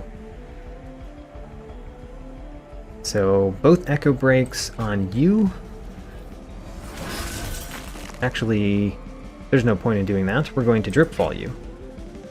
Or we could Drip Fall the boss. Huh. Let's Drip Fall the boss. So that dazed Fell the Wings of Light, and we have some stealth. I think we're going to very handily win at the bottom next turn.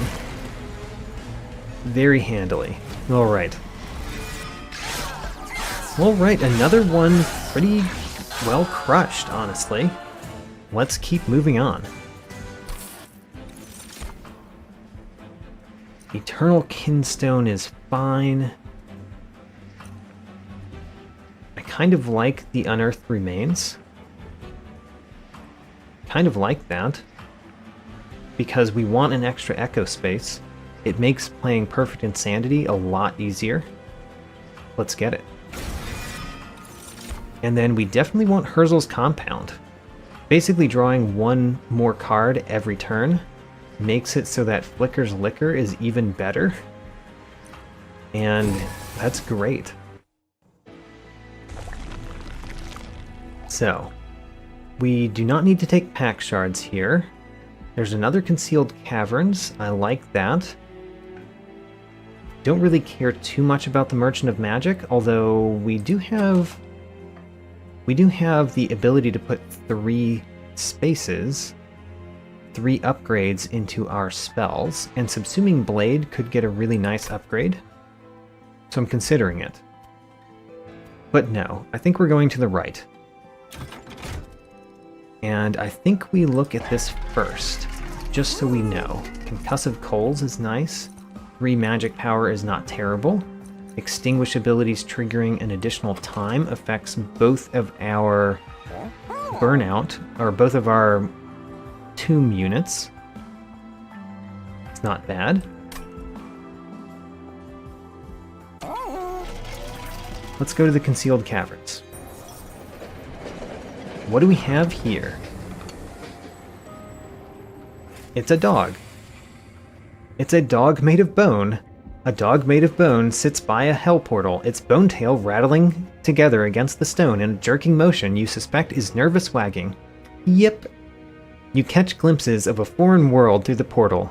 It's a place not of this realm, but still equally hostile. And this bone dog seems eager to get as far away from it as possible. You wouldn't dare subject the dog to the violence of battle, but showing some kindness is a reward in itself. Do you help out the bone dog? Oh my. This is excellent. This is 2 different events that I've seen for the first time this run, which is huge. So we could get a bone dog by petting the bone dog. We could get an unplayable card that heals our pyre. You know what? I'm gonna take it. The main reason I'm taking this is another card that we could potentially Divinity Master that would be very hard to Divinity Master otherwise. And Herzl's Compound actually helps it a lot. Okay. How about that? Let's get an artifact. Ho-ho, Mind Horde. I want the Mind Horde. That makes Perfect Insanity much easier to play. Upgrade the champion. Dark Calling 3. Definitely want that instead of Burn Bright. We don't want our Rector Flicker to burn out. So let's take it. And then let's look at this temple. Don't really care about either of those. Actually, the Seek Stone is nice. The Seek Stone we could put on the Consume card that just adds echoes. Soul Siphon. It's not bad. You can also put it on Unearthed Remains. Huh. Seek Stone is actually not bad. Let's put it on Unearthed Remains. Unearthed Remains, we want that to happen very early. And now we've got 100 pack shards. Merchant of Trinkets. I do really like my Concussive Coals, but I think we might take the Wax Snuffer. Because I think getting 4 stealth on our units might be very significant. And let's go into the next one. Okay, Living Armor.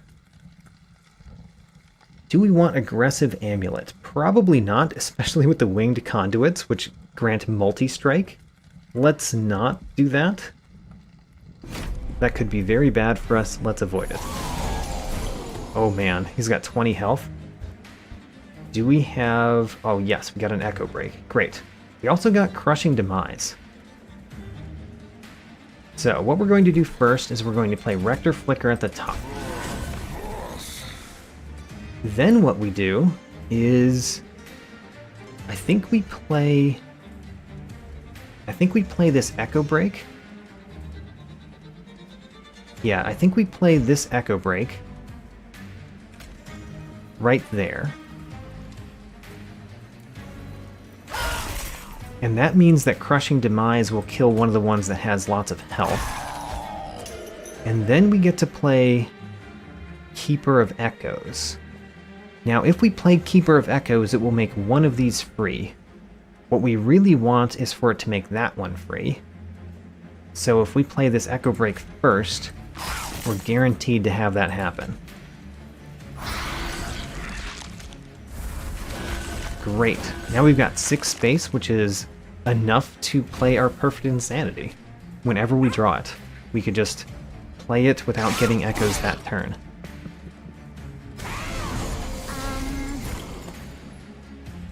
Now then, the middle is a problem. The bottom is also a problem, for that matter. The Entombed Explosive is pretty good, though. Entombed Explosive would kill the front one, no problem. The main problem is this Winged Conduit, honestly. Let's play the Entombed Explosive. So we play that in front. You are not dying anymore. That's good. That's good for us. I like it when you're not dying. Let's Echo Infusion you. Do we play the Paraffin Enforcer on floor 2? Where else would we play it? I think we play it on floor 2.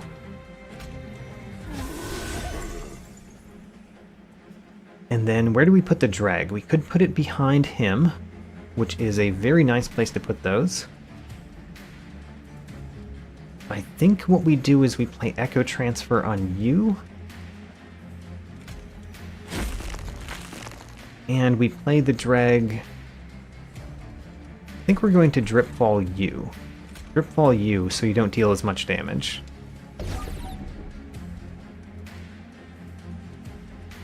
You're taking 1 damage. 1 damage is very strange. Don't quite understand the 1 damage. But fine. You're taking 1 damage. I think this Dreg is going to go here, so that we deal a lot more damage there, which means Rector Flicker will take it out, no problem. Don't really like how the Collector is making it past, but oh well. Oh well.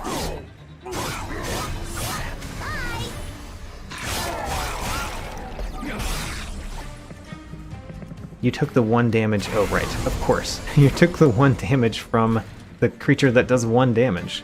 How could I not have seen that? Soul Siphon. Interesting. Soul Siphon could go at the top. Fill that with echoes.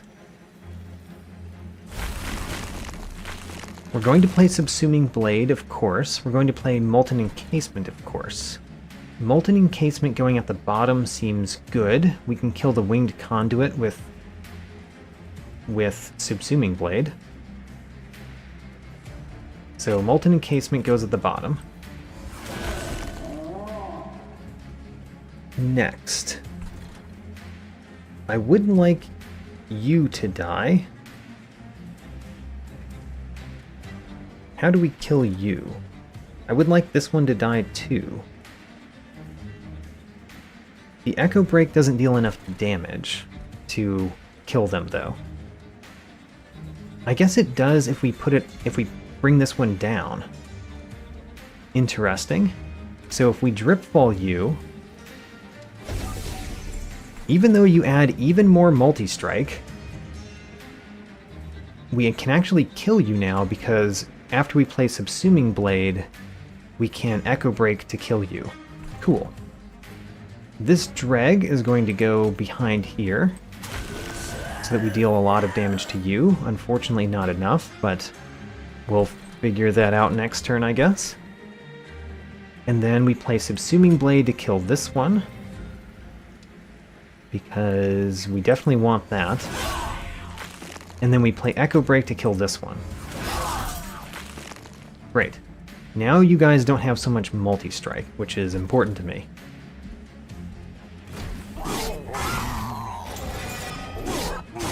We did get an Entombed Explosive. That could go at the top next turn to deal with that one problem unit.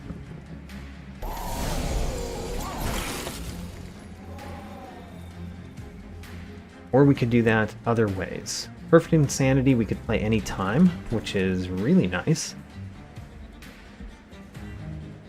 I want to play lots of cards. Alright, what are we going to do? How do we play lots of cards? We've got 2 Ember. We've got 3 units. So as long as we play one of these before we play Engulfed in Smoke, and we play the units first, then we are fine. You are unfortunately killing our Paraffin Enforcer. I don't like that. I want to take care of you. There's too many things to do, honestly. Alright, let's start with the Entombed Explosive going at the top. So that takes care of that one. Next, whatever we play at the bottom will be stealthy because we're going to play Engulfed in Smoke at the bottom. We are also going to play Perfect Insanity somewhere. That one has the most health, so it'd be nice to kill that one with Perfect Insanity.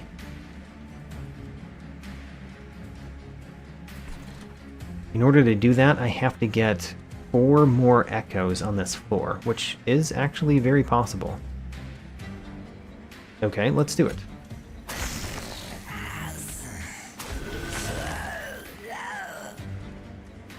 Let's play... I still want to play Engulfed in Smoke at the bottom, right?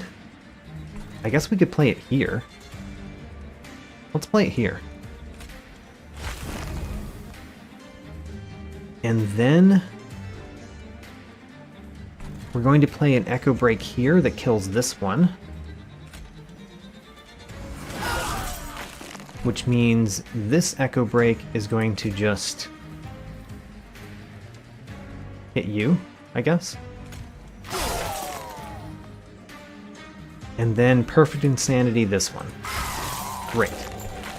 Now we can extract 2 to give you some more damage, which is nice too. Okay, this is going pretty well. My units are not dying that much, surprisingly. Like, this consume pile only has 2 dregs in it. So these die and those 2 dregs die, and that's it. Subsuming Blade, we of course want to play. Both of these have Burnout. I guess what we're going to do is play both of these at the bottom.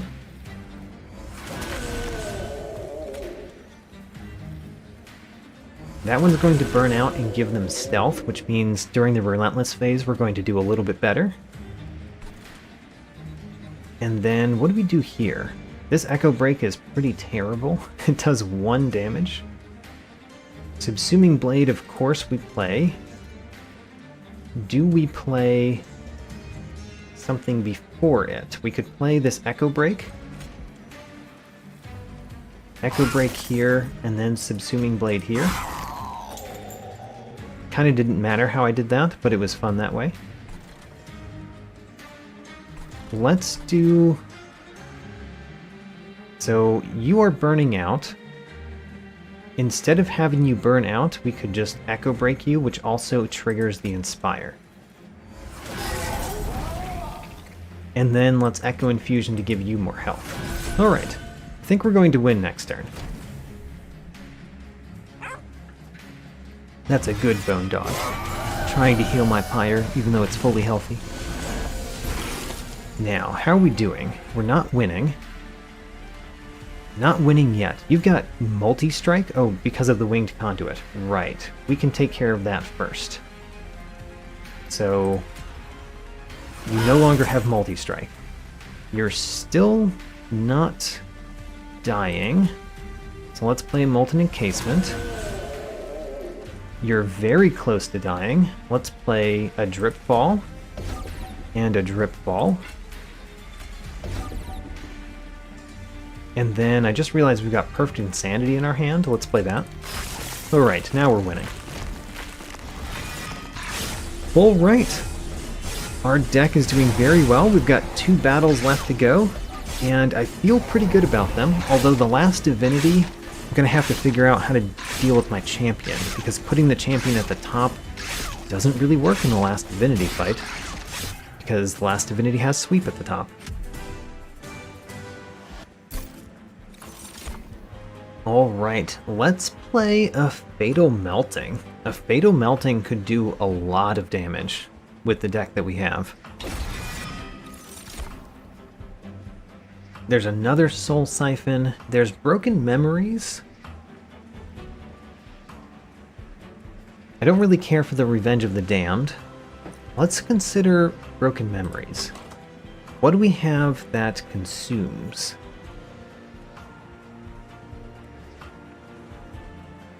Not much. Not much at all. Just the Soul Siphon and the Unearthed Remains. Getting Unearthed Remains a second time is not bad, though.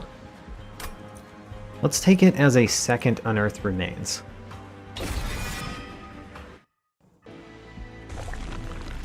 Now then, where do we go here? The Hellvent is not bad. The Merchant of Steel, whatever. Merchant of Magic might be good, but the Pyre Remains is not that important. Removing 2 cards, usually quite good, but I don't know.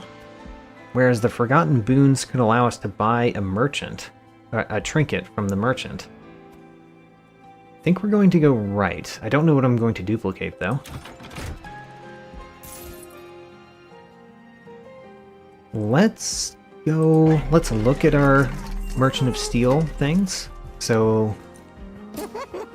we don't have many units that could get upgrades. So that's something to keep in mind. Not many things could get upgrades. The Merchant of Trinkets has those. The Serrated Mandibles is not bad. Combustible Wax makes our units stay alive for a lot longer. Don't know if I want that or not, honestly. So I think we're going to go out of there. Let's take our artifact.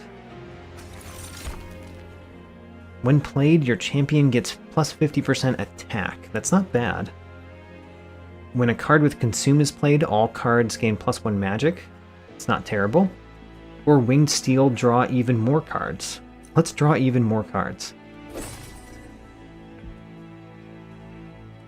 So then, I think the Merchant of Trinkets, the Serrated Mandibles, is probably what we want.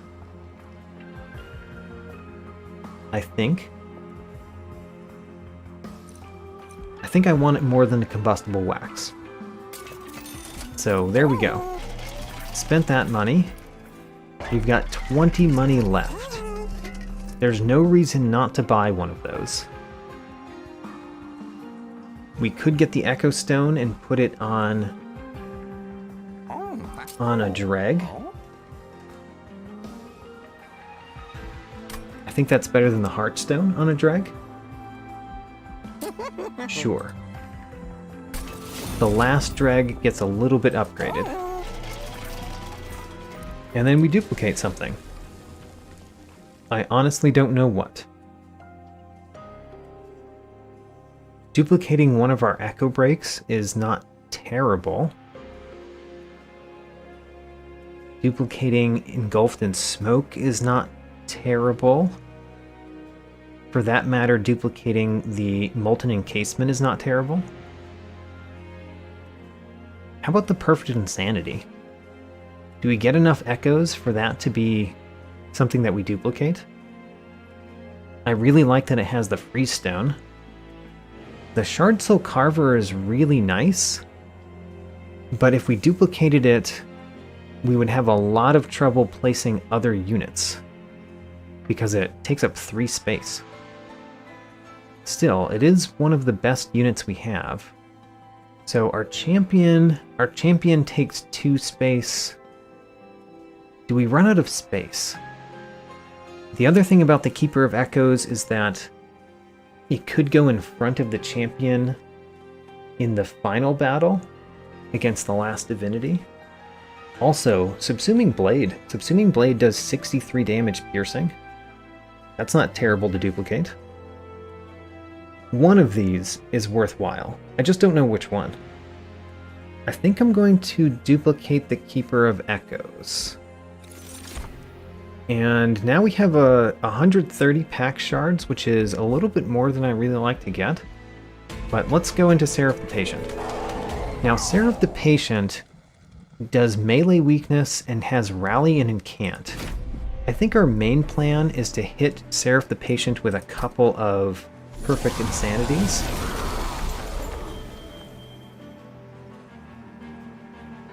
Unearthed Remains is rather good. These are quick, which means they kill things pretty nicely. Could do the Soul Siphon at the bottom before we play our stuff at the bottom. That's kind of nice. That is kind of nice. Alright, Rector Flicker's going at the top, like usual. The Keeper of Echoes we're going to split between the 2 bottom floors.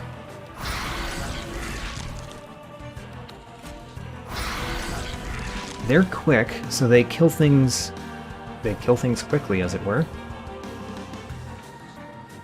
Now what? Unearthed Remains is really nice.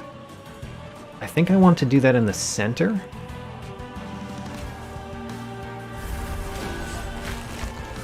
And then This Echo Break kills this, which means we're dealing more damage to Seraph the Patient.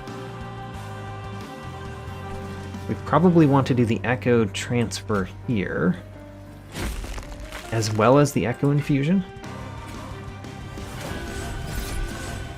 So the question is, do we want to play this? Remember that Seraph gains attack value whenever we play spells. I think we do. And the most damage is if we kill this one. Also, Seraph has 3 Reap, by the way, because of the Serrated Mandibles. So I think that was a pretty decent turn. The problem is that Seraph attacks every turn. That's the main problem. We want to put things in front of Seraph a lot. Okay, a lot of good stuff here. We can play enough to play the Perfect Insanity on Seraph this turn. One of the questions is, how much can we deal damage, though? Like, can we prevent the Shard Soul Carver from dying? Which would be nice. I think the only way to know is to try. And this Dreg has a lot of health, this Dreg does not. So this Dreg is definitely going here. And then we have to question what we're doing. So this Echo Break could kill the Light Wings in the back. Currently, you are dealing a lot of damage to the Shard Soul Carver. I think it might be better to play the Paraffin Enforcer and let the Paraffin Enforcer die. If we did that, could we play enough cards to be able to play Perfect Insanity? I think we will. But the fact that the Paraffin Enforcer is going to die is slightly sad, but I think it's better than playing this Dreg down here. So Paraffin Enforcer, you are going to die. Let's see here. Does it matter which order we play them in? I don't think so. So that goes there. The Echo Break kills this. Oh, the Entombed Explosive. I would have loved to have that there, but oh well. Now, let's play the Dreg here. You're going to be here so that if Seraph goes in the center, it kills you instead of our main guy. And then, of course, the Entombed Explosive goes here too, so that whenever it dies, it does damage. Now a Fatal Melting costs 0, which means let's play it. And we're playing that so that we can play Perfect Insanity on the boss. Alright, we've done a lot of damage to Seraph this turn, and that's important. Dealing a lot of damage to Seraph the first turn is very important.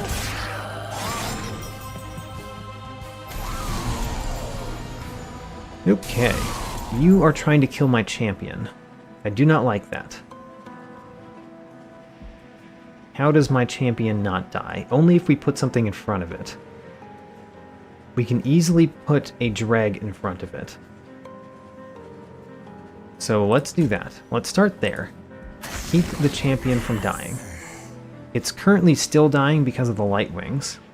We can solve that with either the Drip Fall, or Subsuming Blade, or another Dreg, or even the Echo Break. All of those solve that problem. You are dying quickly. The bottom is a problem. What do we want to do at the bottom? We need to solve the bottom and the top. Both of them can be solved in very similar ways. If we add another Dreg at the top, it would stay alive for a little bit, which, is that what we want? Yes, that is what we want. Okay. Put another Dreg at the top. I mean, it dies right now, technically. Oh, you've got Trample. Ooh, ick. Alright. I did not think about the Trample there. Next is Echo Break and Subsuming Blade. Echo Break you.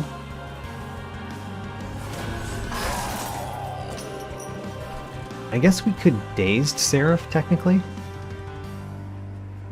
But I think I would rather play the Echo Break and kill this. Yes, Echo Break kills this.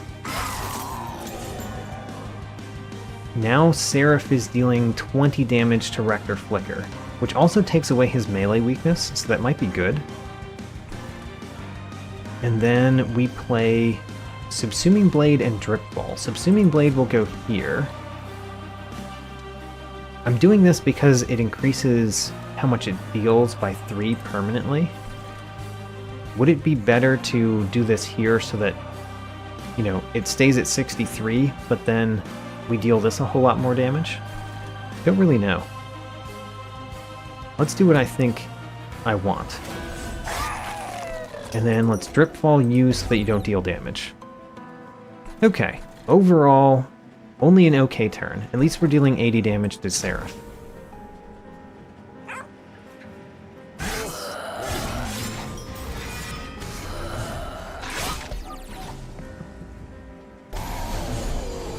Where does Seraph go? Seraph goes in the center.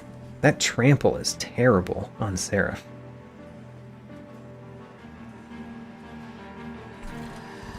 One of the things that we could do is just Drip Fall Seraph.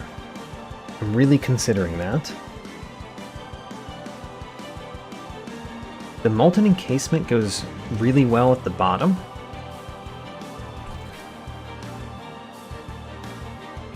What are we doing with the center, though?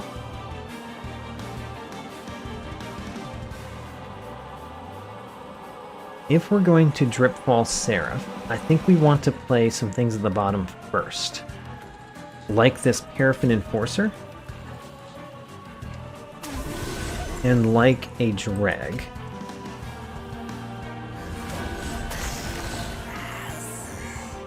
So now if we Drip Fall Seraph, it won't be too bad. Engulfed in Smoke, we could play... What else are we playing at the bottom before we do this? Are we playing anything else at the bottom? I guess we're going to play the Broken Memories. And get back Unearthed Remains.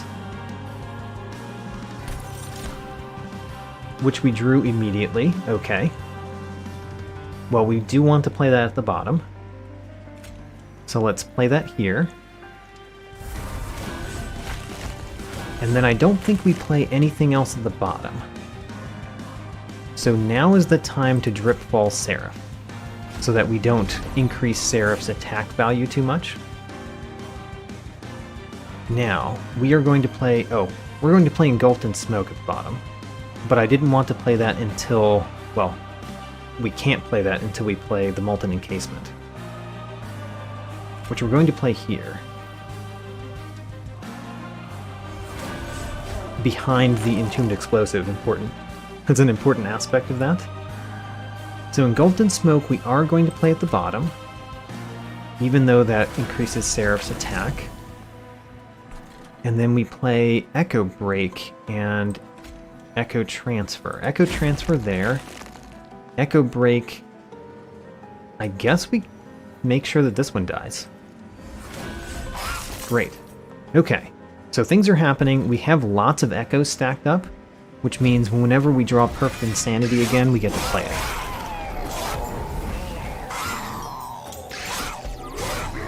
Seraph didn't hurt us this time, but only because I dazed Seraph.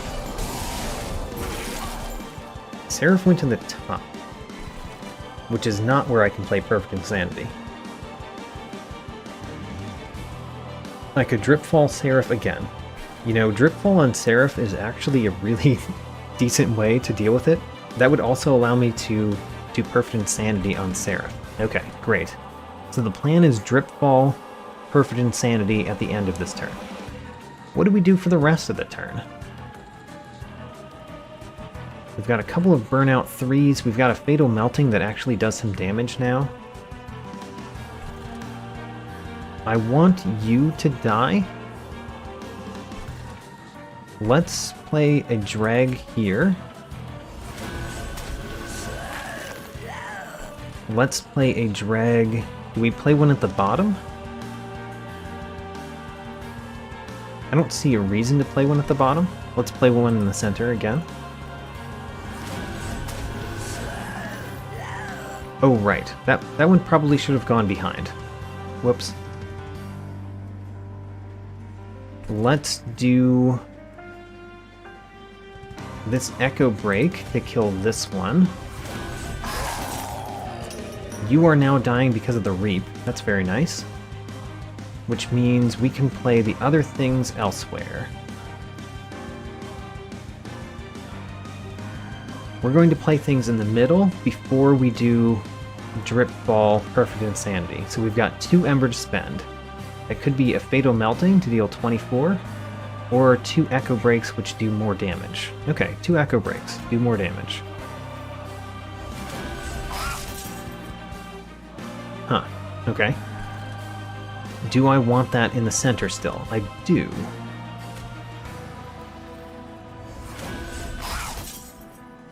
And then we play Drip Brawl and Perfect Insanity. And now Seraph has a lot less health. We did not get to play a Fatal Melting, but my units are mainly surviving, so that is good.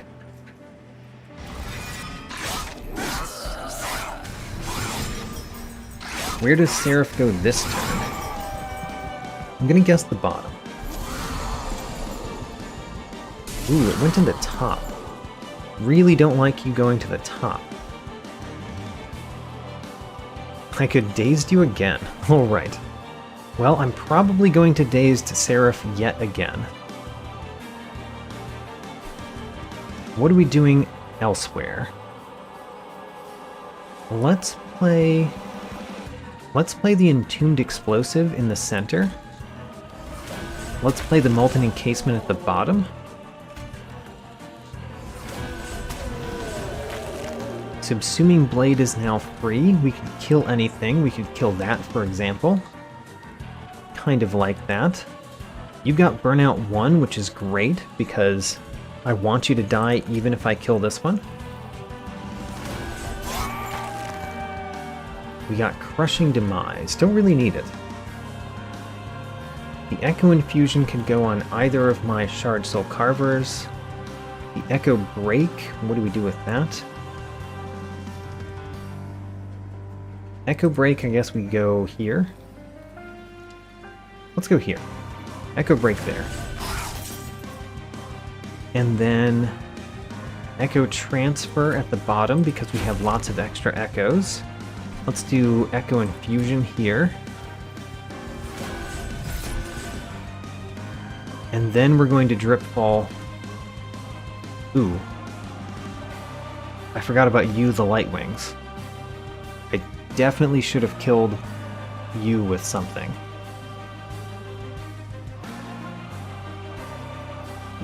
That's actually a real problem. Oh no. Because even if we Drip Fall Seraph, I think our champion still dies. Oh man, I messed up that turn. Okay, well, in that case, we're going to Crushing Demise to kill our Rector Flicker because he's dying anyway. Kill a random not-in-boss enemy unit. Oh man, I hope it kills the back one. It did not. Okay, you are still getting to the top. Ooh, that's bad. I had the tools in my hand to take care of that problem, and I just did not. That means my tomb units no longer come back. I took 12 damage on the pyre. Yeah, that was bad. That was real bad. Luckily we have Perfect Insanity.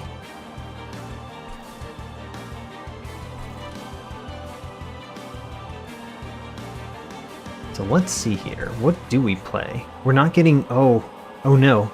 Flicker's Liquor doesn't do much if we don't get our units back. Okay, that's a problem too. How about that? Let's see how much we can deal to Seraph. Because if we can deal enough to Seraph, we might be fine. We cannot, because we can't reduce the cost of these cards. Okay, so if we're not dealing much to Seraph, let's keep our units alive. You're burning out, so there's no way to keep you alive. You're taking no damage, because you're stealth. So let's do things here. You are also stealth, but these guys are not dying, so let's cause them to die. Echo Break there causes that one to die. This Echo Break has Piercing, so it causes this one to die. And then we play this Echo Break on you, I guess. Do we play it on Seraph? Maybe we play it on Seraph. Okay. Oh, we could Dripfall Seraph. How good is that? That's actually pretty good because there's more echoes down here. Unfortunately, the Perfect Insanity we couldn't play because it still costs. Yeah, let's Dripfall Seraph though, so that we deal a little bit more damage with the Reap. Okay. Losing my champion in a dumb way was real bad for me. But still, I'm pretty confident we still win this one. Let's find out. So, we can Dripfall somebody, which is always good. We can... Perfect Insanity is probably something we're doing, which means we can't do Subsuming Blade.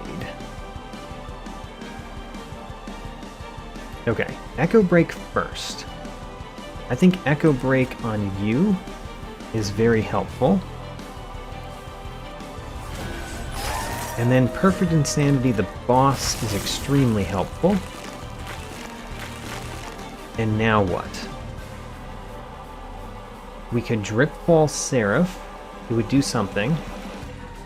We could Echo Break Seraph. That would also do something.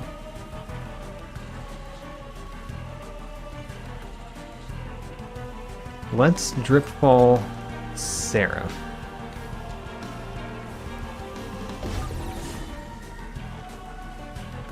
It didn't actually do anything. Didn't expect it to do nothing.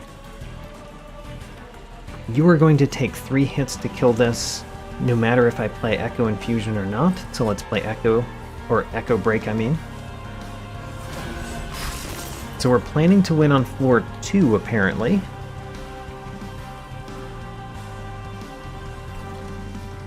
Which is fine, I guess. Let's Echo Transfer here.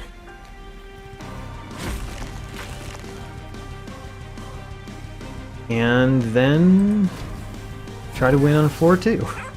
At least the Bone Dog gave me some help.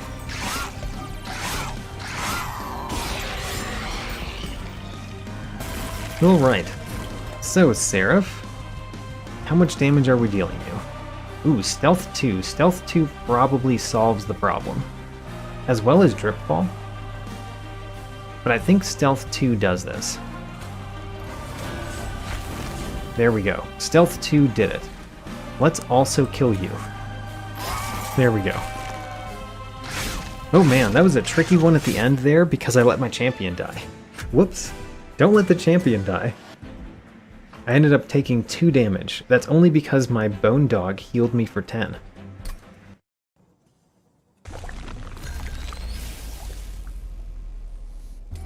Time for the Last Divinity.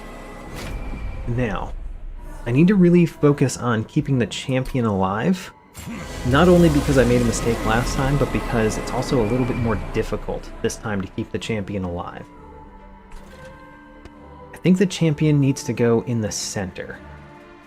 Because going at the top, there's the sweep, which is real bad. What are we doing at the bottom?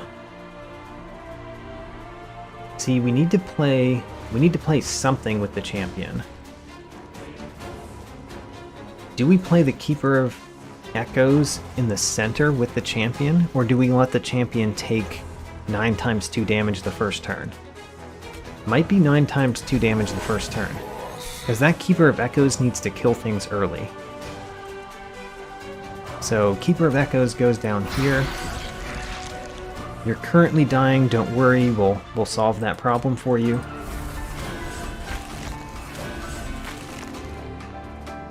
Entombed Explosive does help. The Echo Infusion, I don't know who we're going to play that on yet. But the Entombed Explosive is good.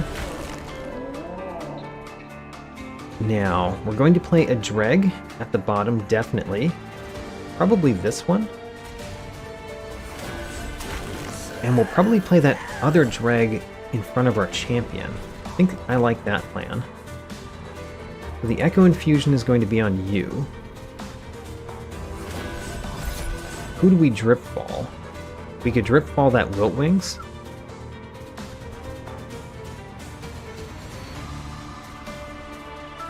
Why are these guys not dying? I guess you are dying before you get to do anything. Unfortunate. Let's Drip Fall the Wiltwings. And play the Dreg here. Okay, not the best first turn, because too many units are making it to the second floor, for my liking.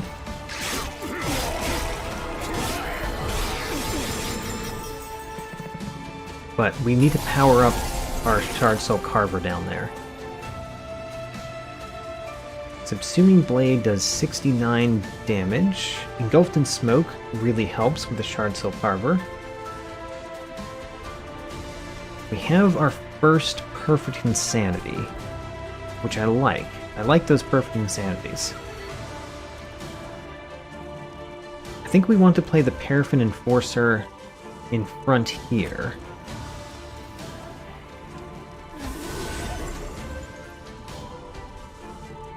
Subsuming Blade can just kill this one outright. That seems pretty nice.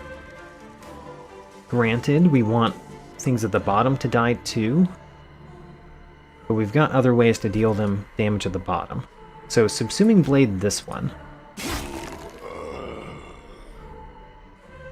Where do we put this Keeper of Echoes? Do we want 2 Keeper of Echoes at the bottom? It seems kind of strange. But maybe we do. I'm gonna go with it. 2 Keeper of Echoes at the bottom. If one of them dies, that's okay. We'll bring it back. It made the worst card in our hand free. Not what I wanted. That Echo Break could kill that. This Echo Break can kill this. That's nice. That means that you don't die. So we've got an Echo Break, one with Piercing, one with not Piercing. Because you've got Spell Shield, only the Piercing one can really hit you, and it can't kill you. So let's just kill this one. Okay, our Shard Soul Carvers are getting stronger at the bottom, but they might get stronger slowly. I don't like that.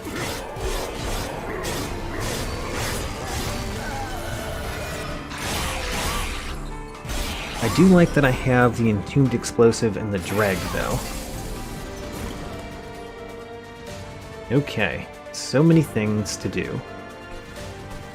Maybe we should play the Soul Siphon at the top, because it could be the place that we play Perfect Insanity. I like that. The first Perfect Insanity, that is. Crushing Demise is really good on the 3rd floor.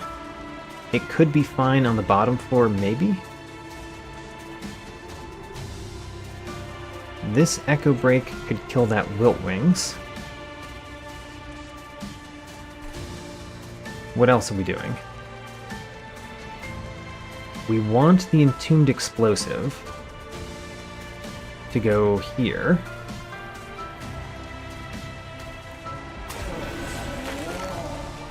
And then we could put the Molten Encasement there too. Just make all of those units stealth. I like that.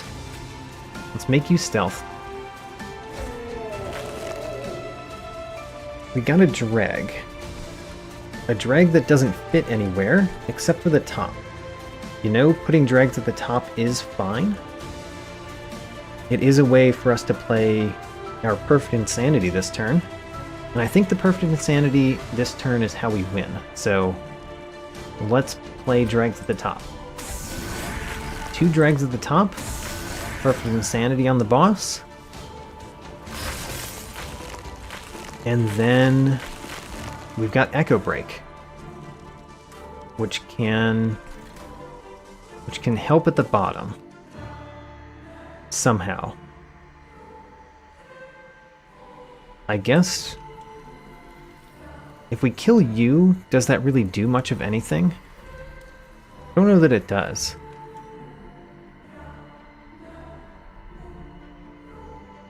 We can't kill you because you've got Spell Shield 1, and this is not the one that has infused.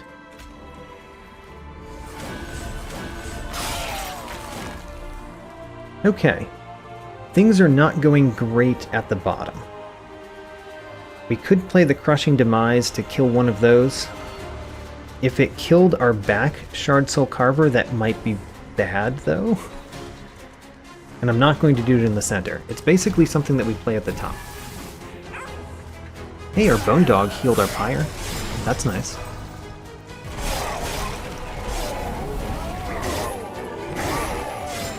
Alright. We've got a Naked Champion. A Naked Champion that has Stealth, though, I think. So it's not that bad. Okay. At the top, how are you not killing him? How are you not killing him? He's taking 0 damage? Oh, you're only dealing 18 damage. Aha! You don't kill him because he heals himself. Got it. So what are we doing at the bottom and elsewhere? We could Broken Memories. I like the Broken Memories. Let's play that first. We're getting Unearthed Remains. Now, we've got a lot of things that have Burnout. The Paraffin Enforcer is really nice somewhere.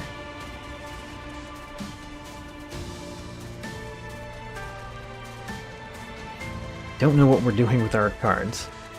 So we've got an Echo Break with Piercing. That can kill this one. We want to play units first, though. This drag has no reason to go anywhere except for the top or middle.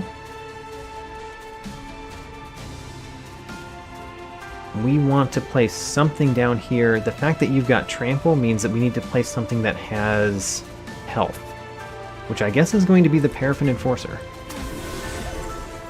Okay. That mainly figures out the bottom. We need to figure out this floor.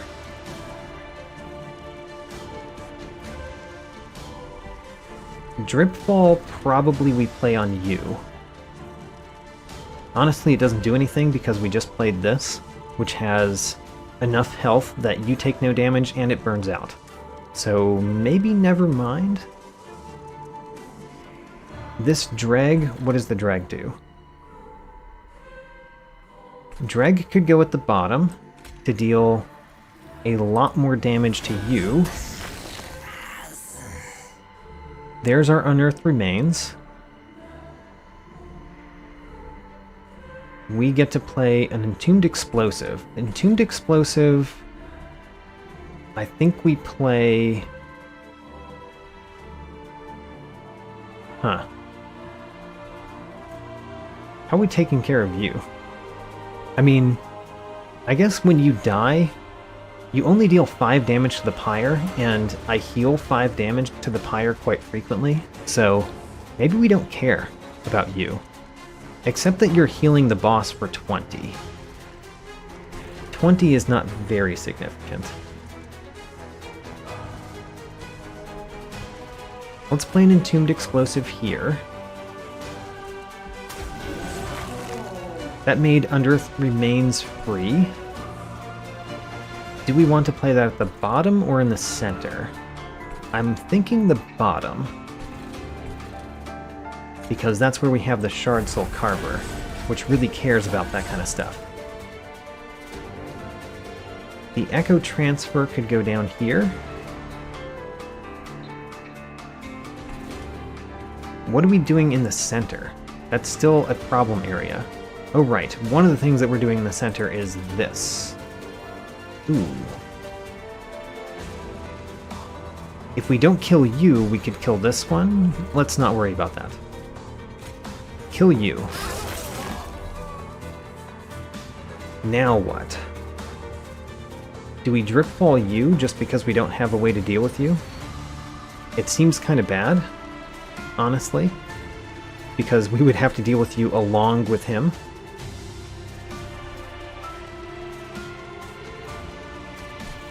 Echo Transfer could go on you. Echo Break goes where? We could play Echo Break and a Fatal Melting on this one. That would mean that you make it higher. Don't really know what to do about you. I think we drip fall you. Don't like that, but I think it's the plan. And then you are more dangerous than you. So let's make sure that you die. This one does more damage. Let's see here. How much do? We do 100 damage there. Yeah, that's 100 damage. This is 50 damage. You are gaining 15 armor. So basically we're doing 171 damage. 171 is how much of your health? You've got 166. So honestly, this one kills you. Great. That means that we can spend a little bit more to deal damage to him. Okay. Now what? I think we're not doing great. But we could pull it back. We could pull it back. It's just that we're having trouble with the big health units.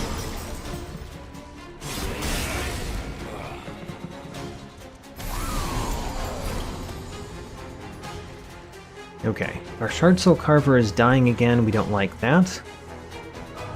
You're stealth, so you're not getting hurt, but still.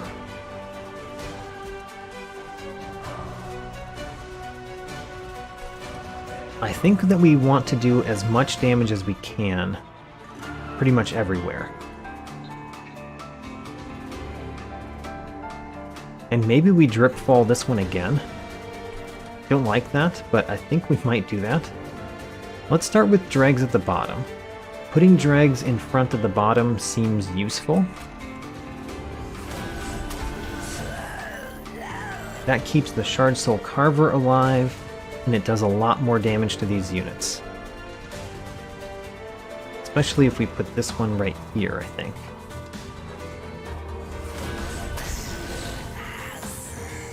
Okay, now what?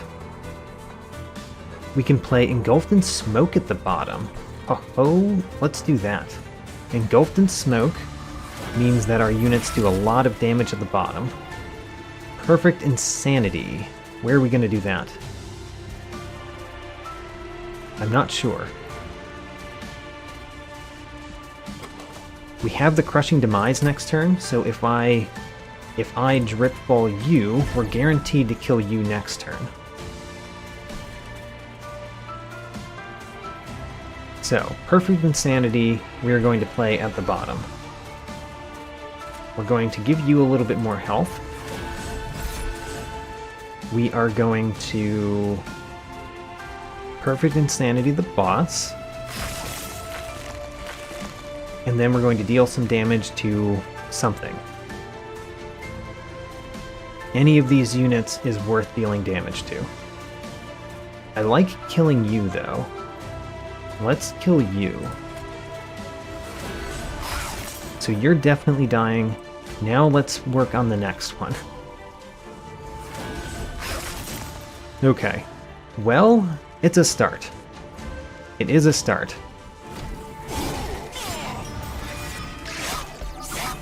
We got our Keeper of Echoes back. It has Burnout 1, which is not great, but other than the Burnout 1, it's good.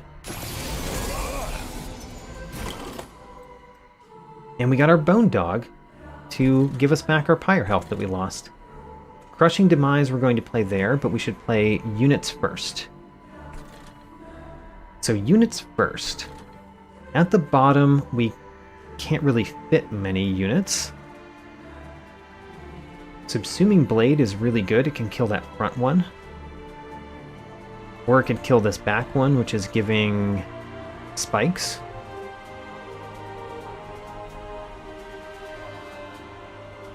Maybe we play this Drag at the bottom and this Shard Soul Carver in the center. Does the Shard Soul Carver in the center just die? It might, but we'll just play Echo Infusion, or we'll Drip Fall one of these units. We might Drip Fall that Clipped Guardian again. Okay, so we're playing a Drag Down here. The Drag Down here is going to deal some damage and give us some more echoes. Subsuming Blade, exactly what we wanted to see. Subsuming Blade kills you. That means all of you get a lot more damage. The Keeper of Echoes, the Shard Soul Carver, goes here. And then we get to play Crushing Demise to kill you. Excellent. Now then, Echo Infusion and Drip Fall are still playable cards. I think we Drip Fall the same enemy again. Absolute madness. Echo Infusion, I think we play here. And then Echo Break. Echo Break is pretty bad down here, so let's play it in the center. Just hit the boss. Okay. I think that was a turn. Are we winning? You know, it's hard to tell. It's hard to tell. The Perfect Insanities are really what's taking care of the boss, and we're playing those slowly. Oh my gosh. High Priest of the Light, really dislike seeing you. We could play Engulfed in Smoke at the bottom. The Molten Encasement I really like playing in the center, I think. Yeah, so Molten Encasement goes in the center with this Keeper of Echoes.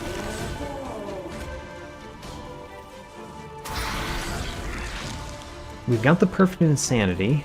We can play that at the bottom right now, and it would be pretty nice.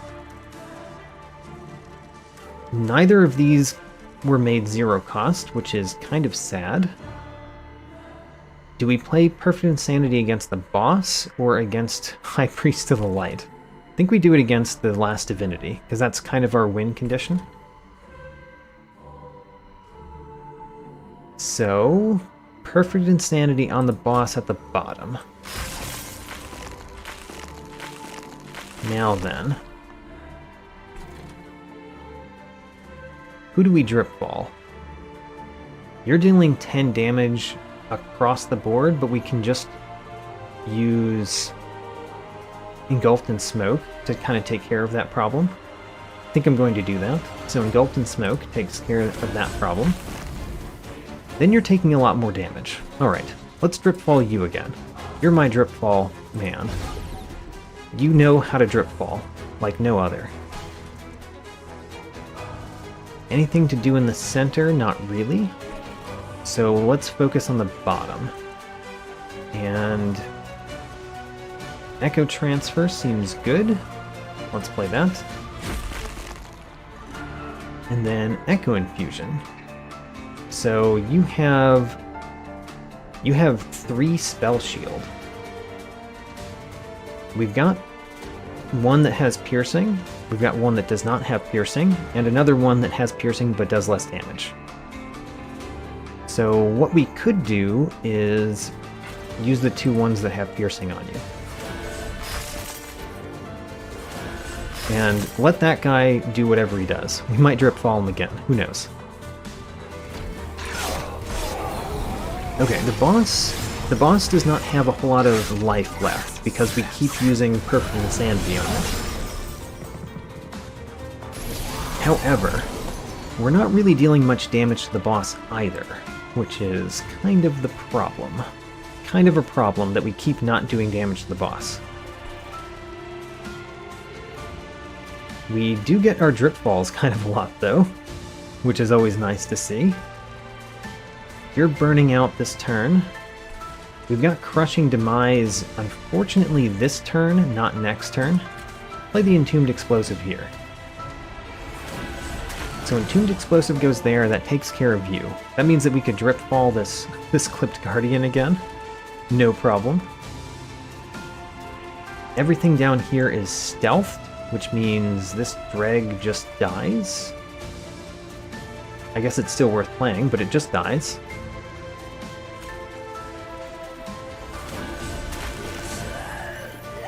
Echo Infusion gives you more health. I like that we're giving you lots of health. Subsuming Blade is now free. I think we Subsuming Blade... We can't really Subsuming Blade either of those because they deal 10 damage, so they would kill this Dreg. I guess we might still do that, though. Oh, the Spell Shield. Oh, the Spell Shield makes the Subsuming Blade not kill that one. Okay. Well, it's unfortunate. Maybe we do Subsuming Blade one of these. I think it's better than Subsuming Blade that Drip Fall target. Now what? A Fatal Melting does 48 damage. The Echo Break... I guess let's Drip Fall now. Drip Fall you. We might Drip Fall you again, or we might Drip Fall something else down here. If we Drip Fall you, you don't heal anything anymore, right?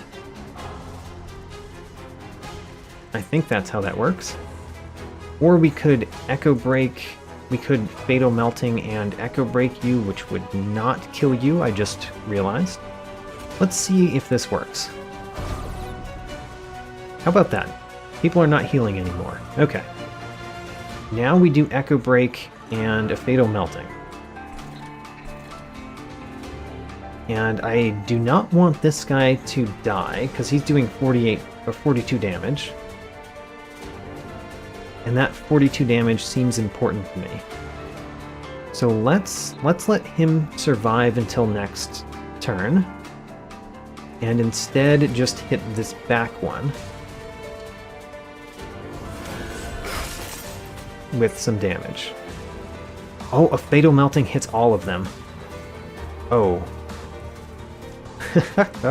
Why is it not until now that I realized that? Alright.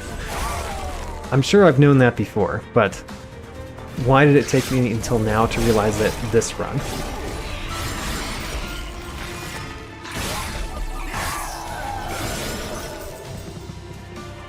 Okay.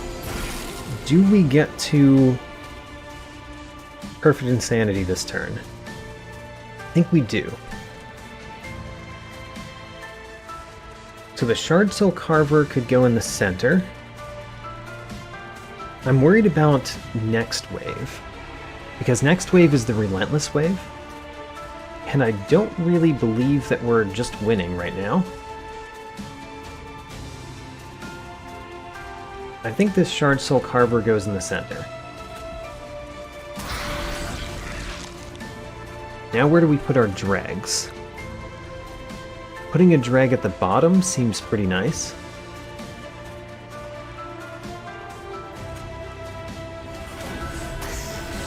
We've got to Perfect Insanity somewhere. Currently that can only be at the bottom, so let's do that at the bottom.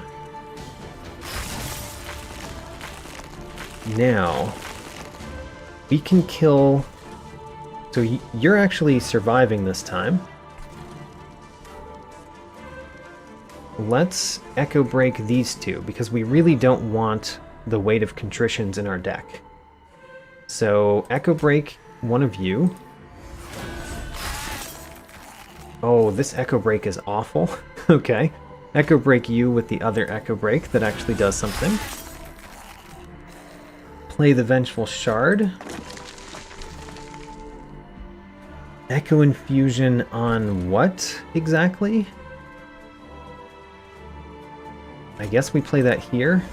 And we play Echo Transfer. Echo Transfer on you, I guess. Echo Transfer.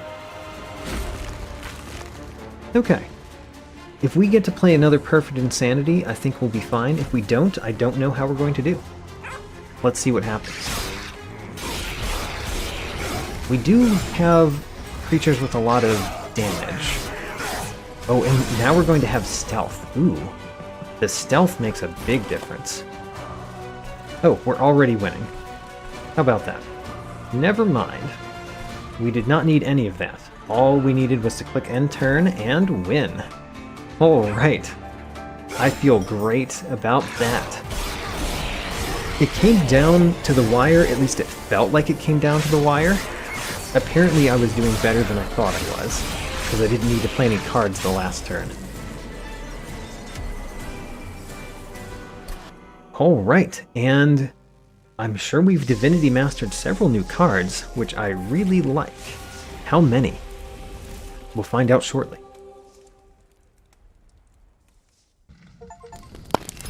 Oh, I got an Endless Flicker for reaching level 10 on the Melting Remnant, and Igniter of the Pyre, Savior of Hell. I didn't see what I got that one for, but I got it. Covenant rank 17. Add a second Deadweight to your deck? That's terrible. Didn't realize we were going to get another one of those. We have Divinity Mastered 9 more cards. 9 more, including the Bone Dog's Favor, which we only discovered this one time, this time. And we Divinity Mastered a Purge card that we just never played. As well as Perfect Insanity. Great.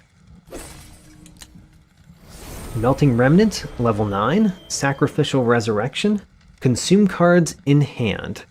Oh, that's a bad start. Add a draft unit to your hand and apply plus 10 attack for each card consumed. I don't know if that's good, but fine. We'll see. We'll play with it sometime. And a Melting Remnant levels up. Remove all burnout and debuff effects from a unit. That could be good, I think. Have to try that one too. We got our win streak up to 5, which feels really good, especially after having 4 losses in a row. We got 5 wins in a row.